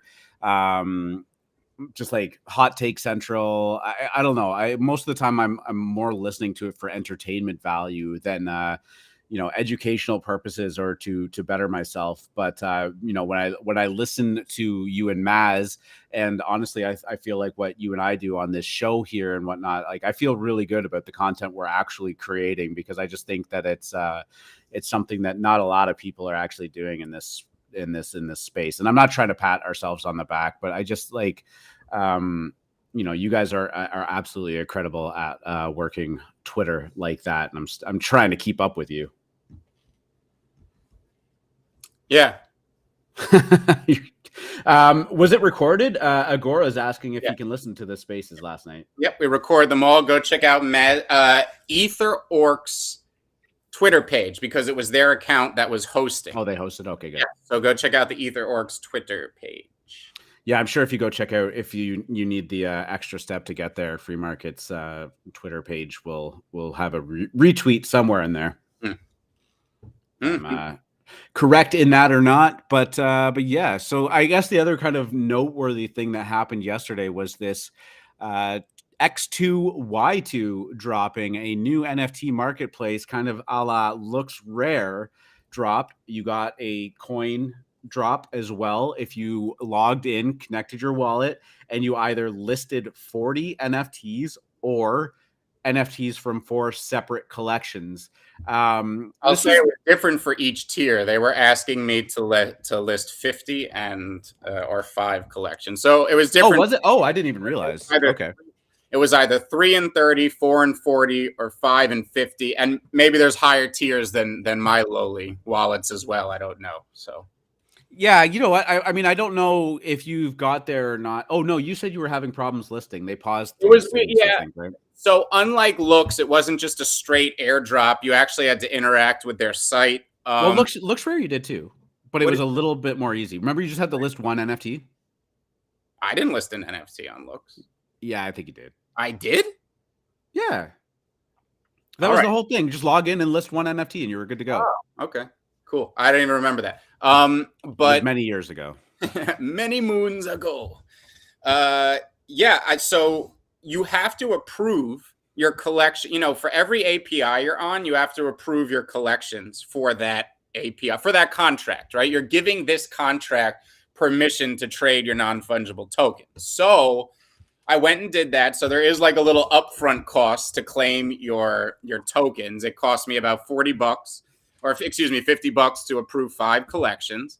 And I wasn't able to list. Now the claiming on the token is paused. By the time I got around to it, it was paused. So you can't claim your tokens right now, but I was having a hard time listing. I had approved them all. It says approve next to them. And I still can't list for some reason. None of the NFTs show up for me to list them. Now, one thing I will tell everyone, and I'm not sure how true this is, but don't give permission for big collections yet. Like if you have Bored Apes or anything like that, there may be an ability to take those NFTs through the permission that is there. Not that the ability is there now. They're saying the ability to put in the ability is there. So it's like one step away. If they changed one line of code, it would be easy for somebody to take the NFTs you've approved through that. So the only collections I approved were ones in my hidden wallet, right? Same. Yeah. So just to be safe, no, they can't take the ones you don't approve. You don't have to worry about anything like that. And I don't think you have to worry about it. I'll bottom line that I wouldn't be nervous anyway. Luckily, even in their own UI, it gives you the ability to revoke that permission. All right. So if you did do it for a very large collection to be extra safe, you can go revoke that permission right in the X2Y2 UI. Do it with your hidden folder. But yeah, it's as of right now, X2Y2 is sitting at $2.72 per coin. So that's a pretty nice airdrop for any of the tiers. Do you have a DEX chart for that? Yeah, I thought I DM'd it to you. Hold on. No, I haven't seen it. DM'd it to you. There we go. This is one of your weird DEX charts where it's. Yeah, we'll see. Oh, damn. I think I sold really low on that. That's a shame. I think I sold right around there. Oh, it was the 5-minute chart. No, that definitely wasn't it. Yeah, I mean, you know what? I claimed it. Shame on me. I claimed it and sold it. I didn't do that with looks, although later I did sell it.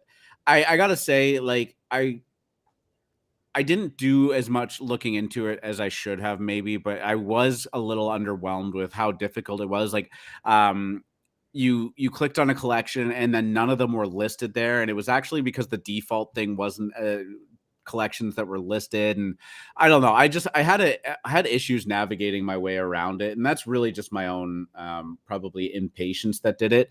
But based on this chart, it looks like it is doing very well. At the time, it's almost at its all-time high. So I guess I could have been more patient. I don't know.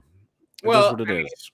People regularly say, "Oh, it's free money. Why not just take the free money?" Well, look at history and math. Yeah. Even if one or two of these things flops and goes to zero, you'd make a lot more money holding it for a few days than holding it right away.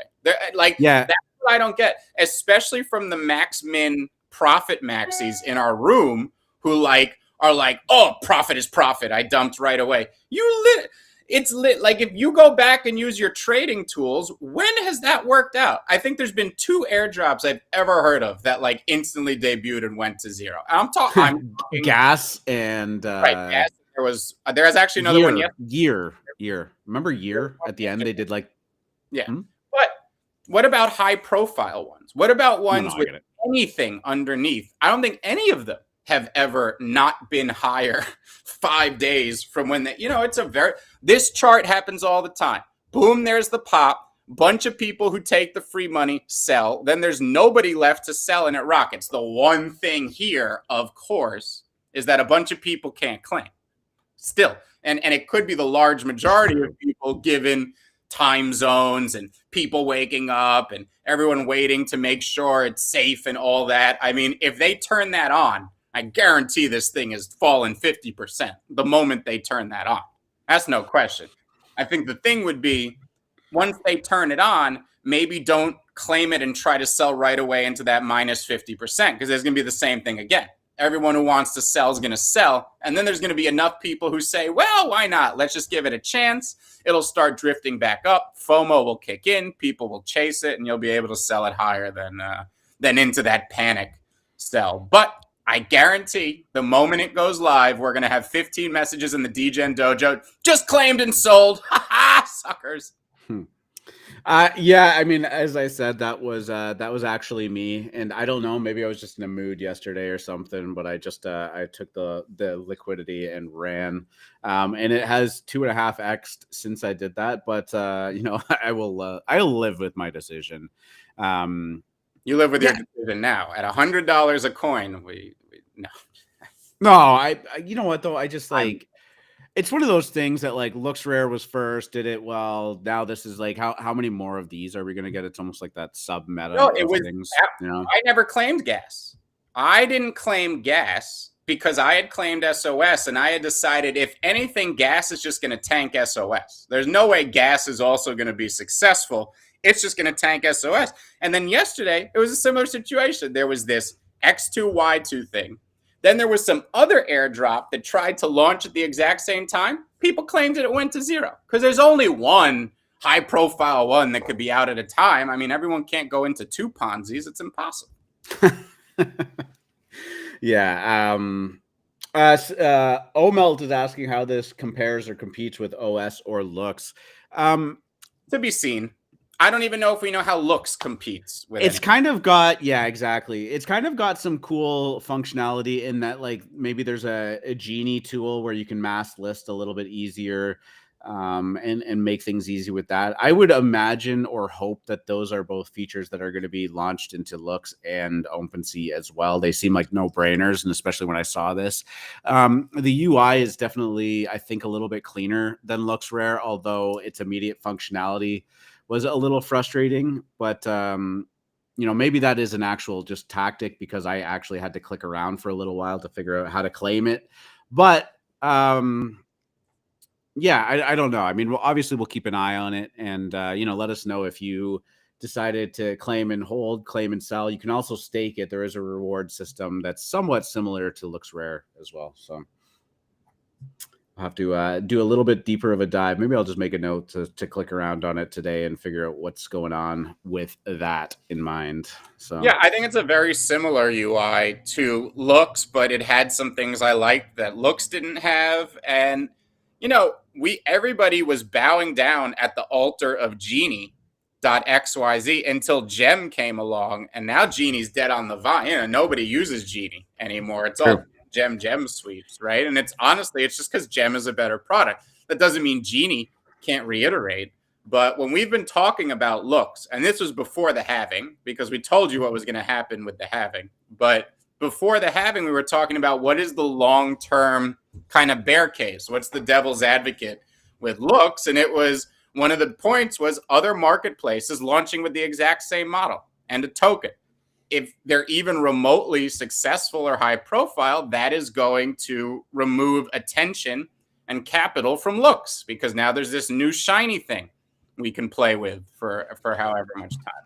Yeah, I mean, I'd make the argument that it's better for, like, all of this competition and options are better for the NFT market as a whole, but detrimental to each individual one, right? Like, choice is good.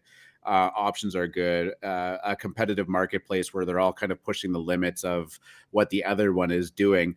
Like, if Looks Rare hadn't come out and then, you know, X2Y2, although this is maybe a little bit too close in timing, like if Looks Rare hadn't started putting pressure on OpenSea, as well as the idea that Coinbase Marketplace is going to come online, do you think that OpenSea is ever partnering with somebody like Metalink to improve their customer service experience? Probably not. They're just going to sit there and collect as much fucking money as we're willing to give them.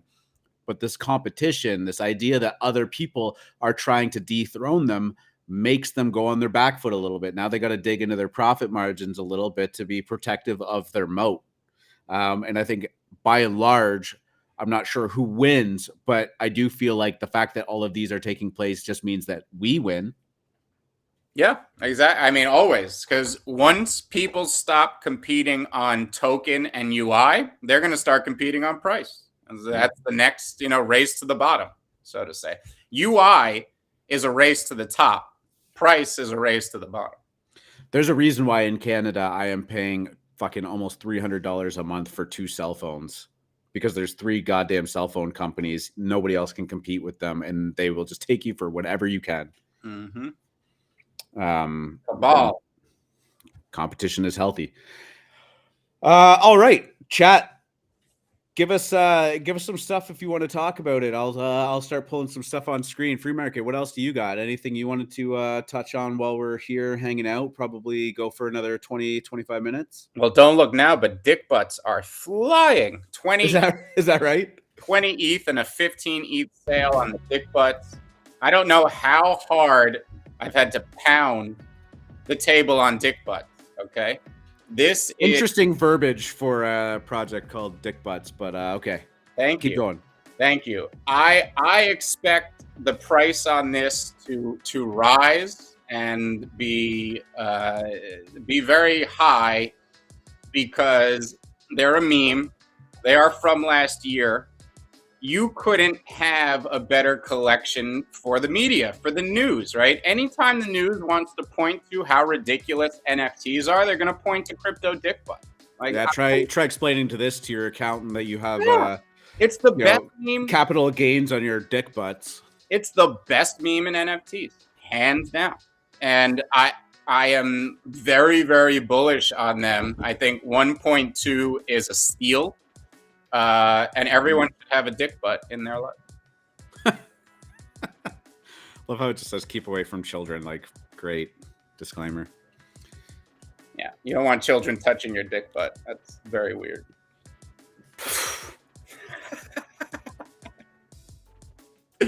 Why? What caused this? What was this? What was this little run caused by? Anything?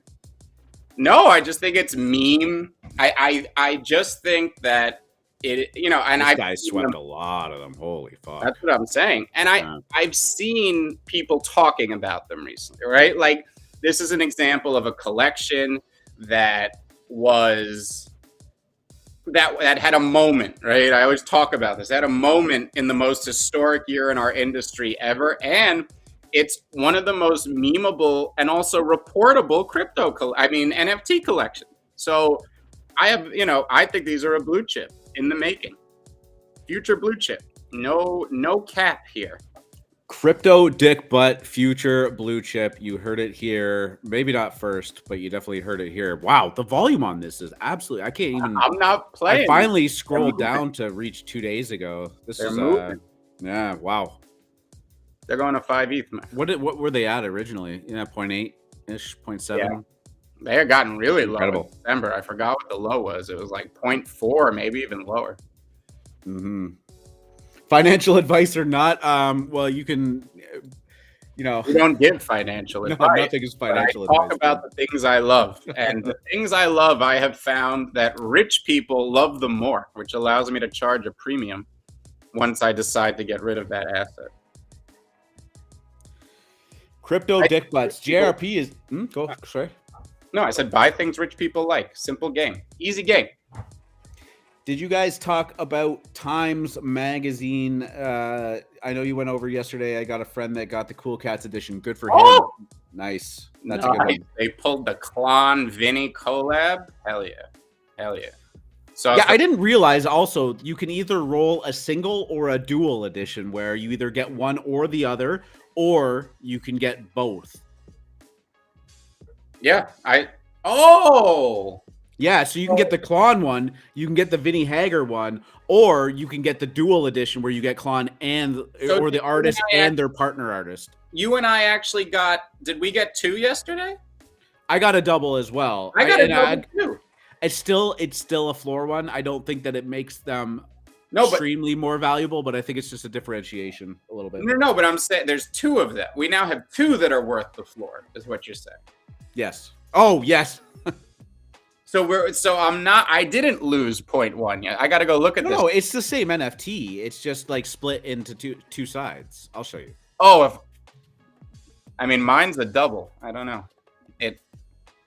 Double edition, double artist. Yes. Oh, this is that's not the Slices of Time one. Slices of the floor on my doubles right now are 0.04. Right. Fabulous. Yeah, so you could see on this page that there's a lot of doubles. Maybe it's more rare to get a single. I don't know. Maybe that's the trick. Yes. I don't know. I'm holding mine. There's a single. Yeah. Holding my, what am I going to do? Fucking dump it for 0.04? Of course I'm holding mine. Well, I just meant like it's time, man. Oh, yeah. I'm sure it'll go up in price. Yeah. I wanted a drifter. I wanted that drifter shoots. If you knew how big... This dude didn't get a rug. I got a rug. Yeah. Rugged by Keith Grossman. You wanted the drifter what? The drifter photograph. I guess getting a red border was important too. What was the edition? Single artist? No red border for old Uncle Free. I don't know what the drifter one was. What that would be called under. Do you know who the artist was? Would you know who the artist was? Drift. Drift. His name is Drift. Sorry. Stop yelling at me, man. I'm just trying to help. I don't know. I give up. Slices of Time, ladies and gentlemen. Beanie is back. Was that discussed yet? No, I did not know Beanie was back. I don't know if I want to discuss that. I saw Cole was back. Well, Pudgy Penguins just partnered with fucking Coinbase. Not that he's associated with that anymore, but perfect time to come into the woodworks. It's his Twitter banner, and it says creator of Pudgy Penguins in his bio. I know he's not technically associated with it. I'm just pointing out. Icon, what would you say about Beanie coming back? Give us your hot take. I always find the Europeans are a lot more hot about this stuff, so I love to hear their takes. I'm laissez-faire, okay? It took him 22 days to write this thread, I guess. How many iterations? I could just see Beanie 20 straight days trying to type up a thread here. I don't know. Fuck. Let's read it. Time for a thread. I've taken a few weeks off from 24/7 content creation. Okay. Unlike most influencers, I hate that word. I put serious effort into my tweets, spaces, and Discord. I don't just guess at things. I do an insane amount of research and for free. I'm like, fuck off already for free. How much money have you made doing this? This isn't free for you. Fuck. You kidding me? This is the first thing you say in your comeback thread for free. Like you're some altruistic guy that's just done good all your life. Is that what we're doing here? Yes. I don't. Fuck. Shouldn't be surprised by that. What's so ironic to me is I'm being thrown under the bus by some of the same people with paid Discords that I have months of message history with, where they think they thank me repeatedly for helping them make a ton of money in NFTs and even DeFi. I know who he's talking about. This is the fun part. Remember how they said if you get in the mud and roll around with pigs, everybody gets dirty? Yeah. It's going to be fun over the next few months. Good luck, paid Discord.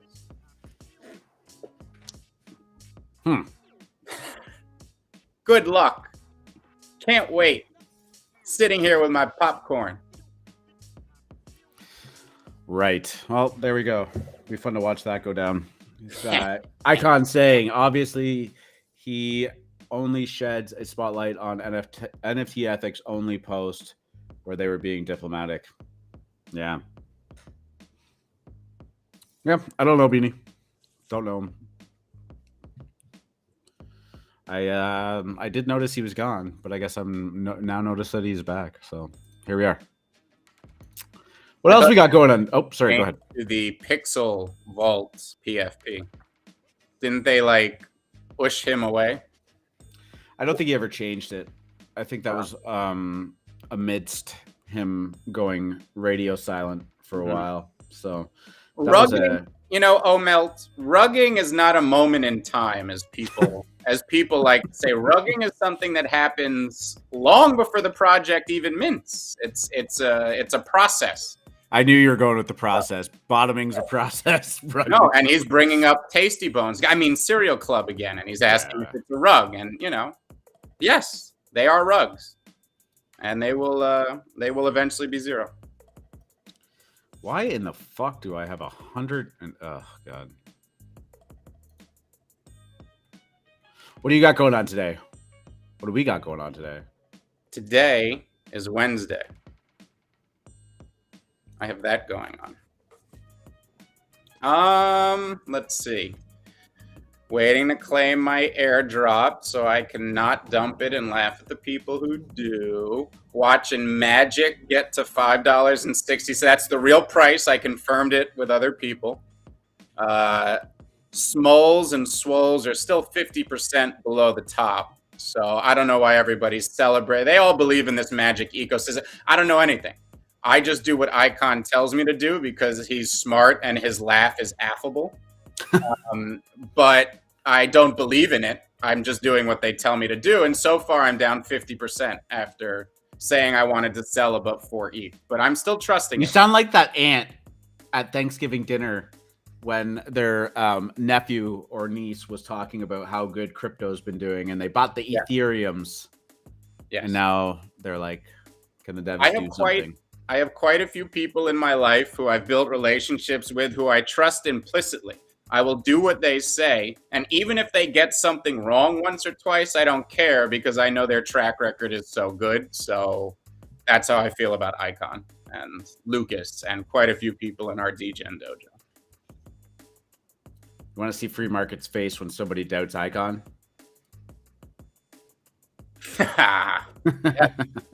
Accurate. I love this. I love that I have this now. I'm going to work on trying to get some kind of like big video, like an explosion behind him or something. Right. Yeah, that would be what do you think of Cereal Club? Boom. And that's it. We just leave it at that. I like it. What are these borders? What do these buttons do? What is this? Springtime. Nice.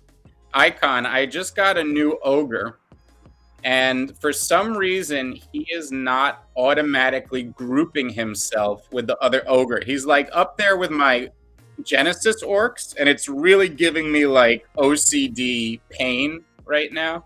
Is this like a UI fix for them? And what is going on? I'll show you. My ogre is just, look at him. Yes, Zug. Is that your Zug to me? Fine. Samuel is saying, do yourself a favor and play Generative Dungeon on OS for just a minute. Playable through OS itself. I actually did do that on a show, I think last week when they were in their allow list sale. Very cool project. Do I have to own it, or you can just go play somebody else's? Yeah, you can play anybody's. I don't know if that provides any kind of value to the holder. I don't know if I want to play with another man's Generative Dungeon. Keep your Generative Dungeon to yourself. 0.635 floor on Generative Dungeon. Still holding pretty strong. Dope. Missed that one. Wait, it'll come. JRP asking about NanoPass has very sick things coming up. They are building 3D avatars to live in NanoPass. Have you heard about this? Haven't heard about it. I like NanoPass. I ended up buying the Planetary Property Association, which was a mistake. That didn't do well? Was what I should have bought. Wow, NanoPass at 1.78. I mean, that was higher pre-reveal, but is still at least going strong. Yeah. Is as impressive as that NFT world. Yeah, that's wild too. And probably 12 now since we went to sleep. NFT worlds? Yeah. We were supposed to talk about that the other day and we didn't. I don't have enough context for it, but it's it really is. Floating 3D land. What context do we? No, I mean it has Minecraft integration too. We've talked about it nonstop with critters. Yeah. Yep. Different way though. Yeah, you kind of have like your own world that you can kind of put people into and create games within it and whatnot. 9.5 ETH floor, man. Wow. Nice. Shit, that thing is moving. Look at this. That's wild. Mm-hmm. That's a lot of sales for something that's going for 32 grand right now. And that's why I think people underestimate. I mean, all you need are the rich people to like your thing. And that's why Begons haven't made it yet. That's why Species there's a group of rich people that they have group Telegram chats. I know who they are. I know what they talk about. I have spies everywhere reporting back to me information. I know what's happening here. Start calling you Littlefinger. Yeah. No, and they'll you know, speaking of Littlefinger. Never mind. Oh, where are we going with this? Don't know. I thought I had something, and then it was probably fade that one a little bit. Yeah. You know what I would love about NFT Worlds? If anybody in the chat is like in on this or has experience, like it's one of those things where I would love to do a deeper dive on it, but I just want someone to like explain it to me like I'm 5. You know, like I can sit here and look into it for a couple hours and figure out what the fuck's going on. But the fact is I'm never going to own one of these. So I want someone to come in here and explain to me why block isn't $1. Explain to me like I'm 5 years old why block isn't $1. Well, actually, if you want to talk about critters, they actually just did something pretty cool too. I you know what? I'm holding this and I have been so not even worried about the price of it. What is the price of the critters? 1.2. That's great. 1.3. I don't even look at it anymore. But Block, they have just released an in-game marketplace within Minecraft where you can sell items from Minecraft for Block. They act as the intermediary, so you're not just trying to give someone random shit and hope they send it to it.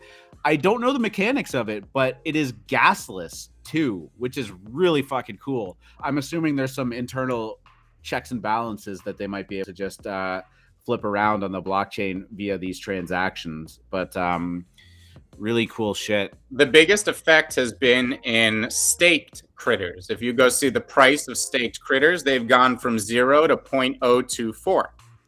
And I believe that's a direct result of the fact that now you don't just earn the block for moving around.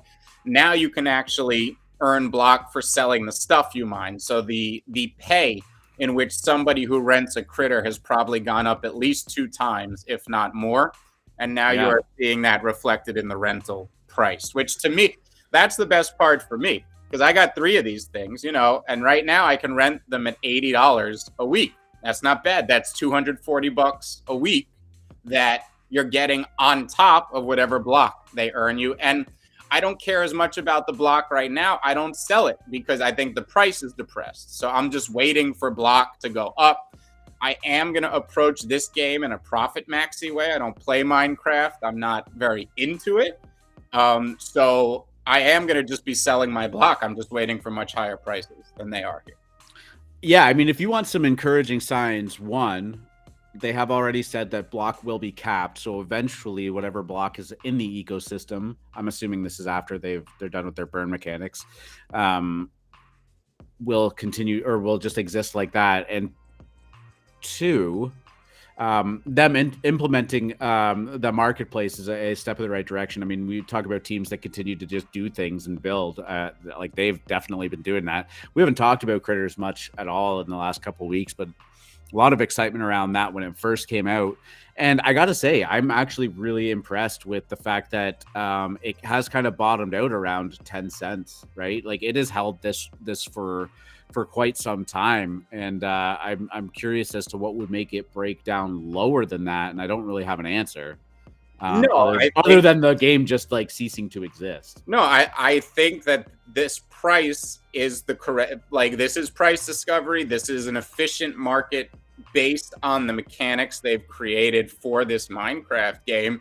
So 10 cents is the fair price. I don't think unless they changed the supply dynamics or how you earned block, it could really go lower right now, with the exception of people stop playing. I mean, that would be the only other way it could go lower, would be people stop playing the game. As far as I could tell, there's been increased demand to play the game right now. So I think given the current demand and given the demand supply dynamics of block, 10 cents is as low as it's going to get.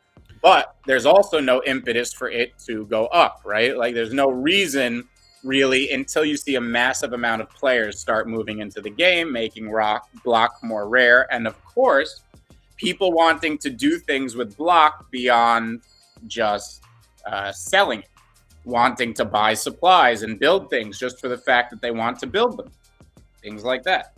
I wonder how many plots are left. That's going to be a big thing too.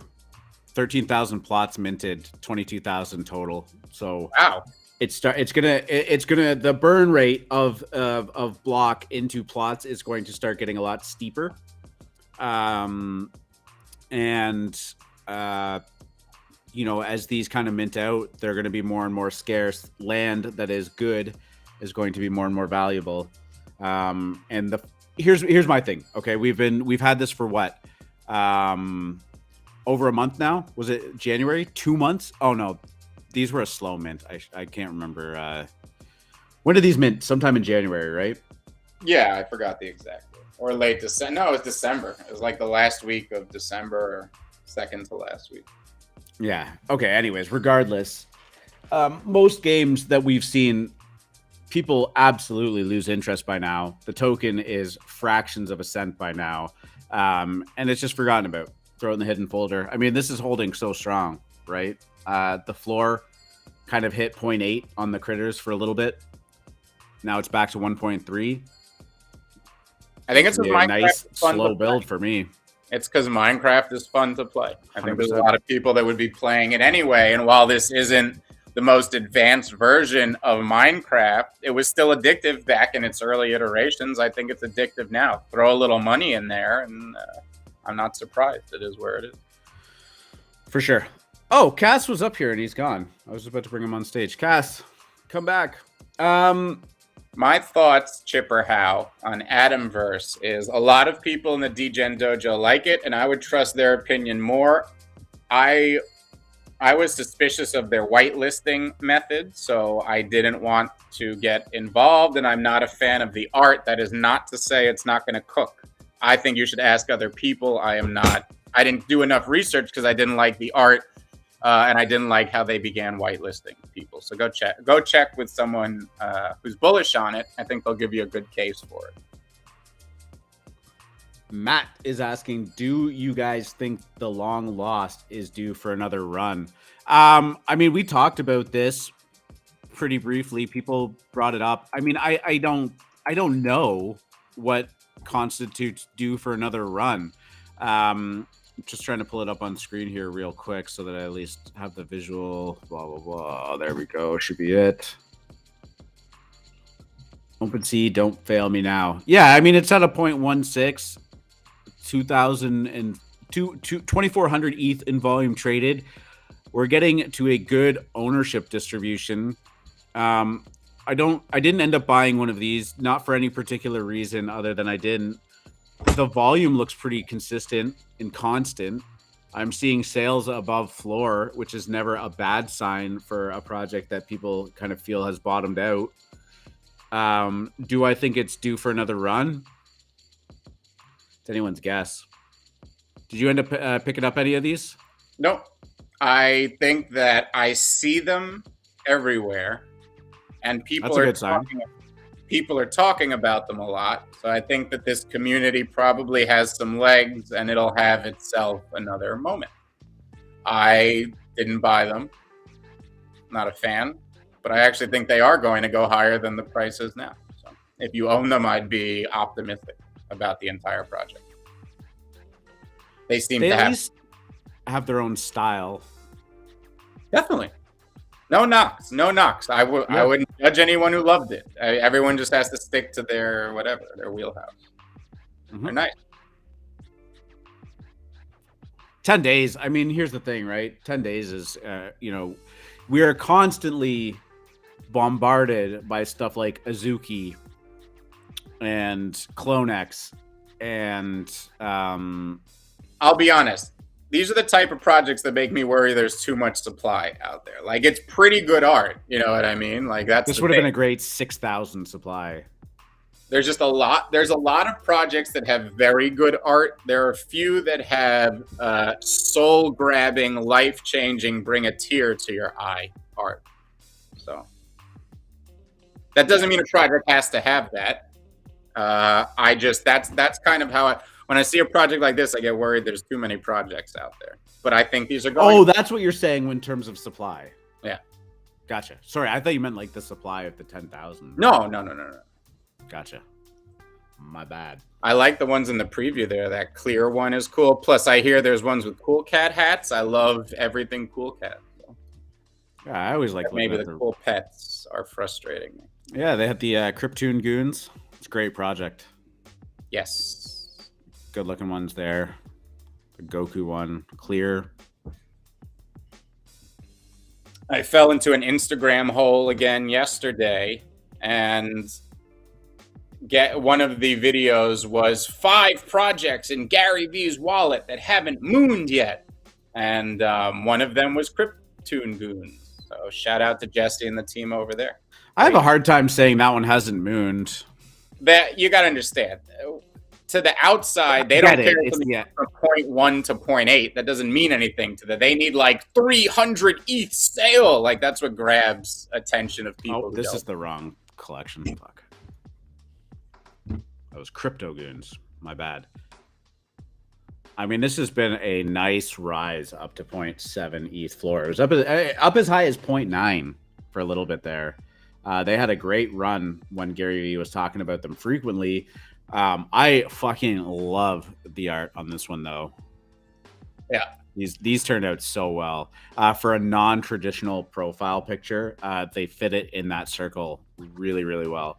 They're simple enough that the details don't get lost, but they're intricate enough that they're fun to look at. You see lots of cool little details, like a lightsaber and a Wu-Tang thing there.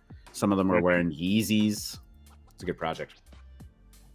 Yeah, I mean, I have heard of Potato Pals, Julian. I will not be min.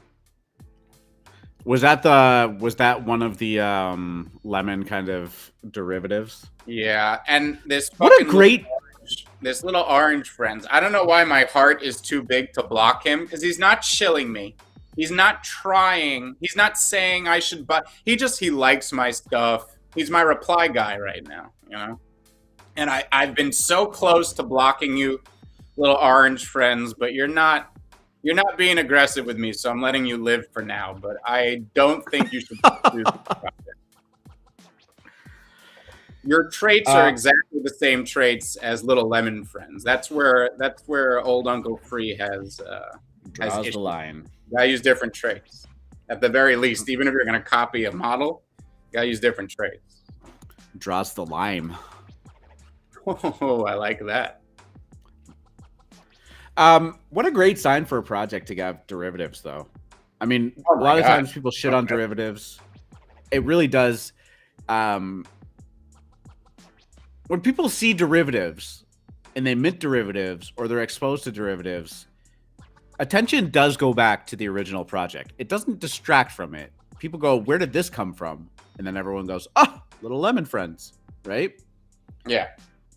There's a reason why Bored Apes have, they don't acknowledge a lot of the derivatives, but they don't go after them either, unless they're like direct ripoffs or damaging to their brand. Like, derivatives are a good advertisement for the underlying project. I guess people don't realize. Kind of like this Danny and Creature world. I mean, come on, they're so stuck up over there.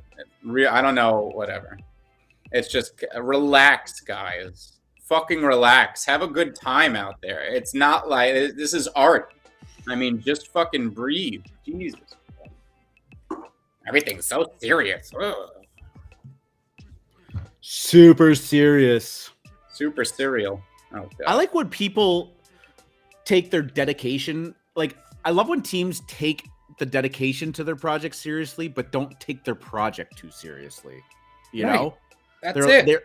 You're allowed to have fun with it. This is my biggest bear case against the NHL, to just go into some traditional company. You watch the NBA and the NFL, maybe not the NFL, like Major League Baseball and stuff. They're out there on social media. They're letting people meme it, share videos, do ridiculous stuff from it. You show one video of the NHL on your Instagram and they fucking get rid of that. Get it out of there.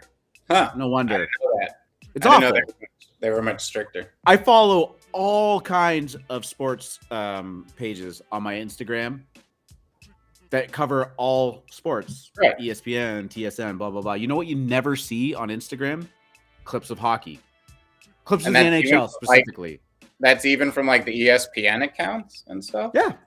Wow. It's fucking bullshit. I mean, don't get me wrong. I like the NBA more anyways, but they have done such a disservice to their players. They did a comparison on where players' salaries were in 1990. I don't know. It was 25 years, 1997 or something like that. The highest paid player in the NHL is making 20% more than they were in the late 90s, early 2000s. Football, basketball, and baseball are all 3, 4, 5 times as much as they were then. And it's just because they have not adopted social media. They have not changed with the times. And I think it's a shame. That league is struggling. It's not good. They want to add more teams. I love it. And that's my favorite sport right now. That's why I'm disappointed in what you're saying. NHL? Yeah. They want to add more teams. Their product's so diluted. More teams. It should just be the original 6. Am I right about that? No. Do we need more than the original 6? I've never asked. Who's your hockey team? My hockey team traditionally would be the Avalanche. Interesting. The Colorado Avalanche. Yeah. Wow. That's an interesting choice from a Canadian. Yeah. Well, I mean, they were originally the Quebec Nordiques, and it wasn't that I loved the Nordiques. I didn't know that. I didn't know that. I was playing and watching hockey around the time, and Peter Forsberg, one of the best Swedes to ever play the game, was my favorite player, and he played for the Avalanche. Patrick Waugh, Joe Sakic, those were that was a team, and I really liked them. Most people where I'm from are Maple Leaf or Montreal Canadiens fans. Yes, I think that hockey, unlike any other sport, has some of the best names. The best names, okay? You talk about hockey. Jeff Bukaboom. I mean, think about this name. This is a name. Bukaboom. Jeff Bukaboom. That's a name. That is a name. You're talking about player names. Yeah, that's a player name. Jeff Bukaboom. All right. Does he play for the Rangers? He did. You're a Rangers fan. I am a Rangers fan. Mateau! Come on, anyone ever see that clip? Look up Wayne Gretzky's new boat. Look up Wayne Gretzky's daughter and see if she's on that boat while you're at it. Holy shit. That family's genes in that family. My God. You know he owns the oldest baseball card in existence. Honus Wayne Gretzky Wagner. does? Yeah. I think it's the most mint Honus Wagner in existence. Mm-hmm. My thoughts on potatoes is I'm not minting them. I'm not minting anything that is a vegetable or a fruit and has friends in the name or pals in the name. I'm just making that. That his new boat? Nice boat. God damn. Pretty looking boat. I want a boat. Let's get a boat. Boat's a AlphaMint boat. A boat is a hole in the water you throw money into. You want a friend with a boat. That's what yeah. You don't want a boat. You want a friend with a boat. Trust Uncle Free. Trust Uncle Free. Man, all right. Anything else you want to talk about? We can start wrapping this up. 2 hours, 15 minutes. Sorry, Cass, if you got rugged. I apologize. Wrap it up, We'll be here tomorrow. You want to wrap it up? Wrap it up. Wrap it up. Great advice. Mm-hmm. Yeah, from my hometown, Coeur d'Alene, Idaho. Friends help build. Dope. Appreciate you sharing that. Good stuff. All right. For those of you that tuned in late, I appreciate everybody sticking around while we're talking about random shit. But one of the reasons why I love you guys, just out here hanging. We didn't even during you know what? Hockey. No, not really. Not really. Interesting. We peaked. You know what? We didn't actually end up talking about as much as we said we were going to, despite the fact that somebody told us to stop talking about it. Was Little Lemon Friends. So Pixel Friends. I didn't bring them up on screen or anything. Not Pixel Friends. Sorry. Little Pixel Lemon. Sorry. Woo. They look good. Fuck it. We could talk about it more tomorrow. I think what they did was amazing. All right, yeah. If anyone tuned in late, we talked a lot about news, Metaverse, New York Stock Exchange doing some stuff, Metalink and Opensea partnering up, Disney hopping on board, Coolman's Universe finally breaking that 2 ETH floor. Hints of partnerships with maybe with Disney, very speculative. Maybe with Nintendo, again, very speculative. But might be some smoke there. We talked about Serial Club, not too much, but we did talk about it. Milk went live yesterday. Cool Pets game went live very briefly. There was X2Y2 conversation. We talked about Orcs. Kaiju Kings. I got to play the game on stream. Very dope. Go check that out. Lots of great conversations today, guys. It's going to be on YouTube, all recorded for your viewing pleasure. We appreciate you very much. If you're still here and you're new to the show or you haven't done it yet, love when you guys hit the like button and the subscribe button. It definitely helps out our channel. And if you don't, I will not lose any sleep over it. We appreciate you. Free market. Get us out of here. Good luck at the tables, D-Gen.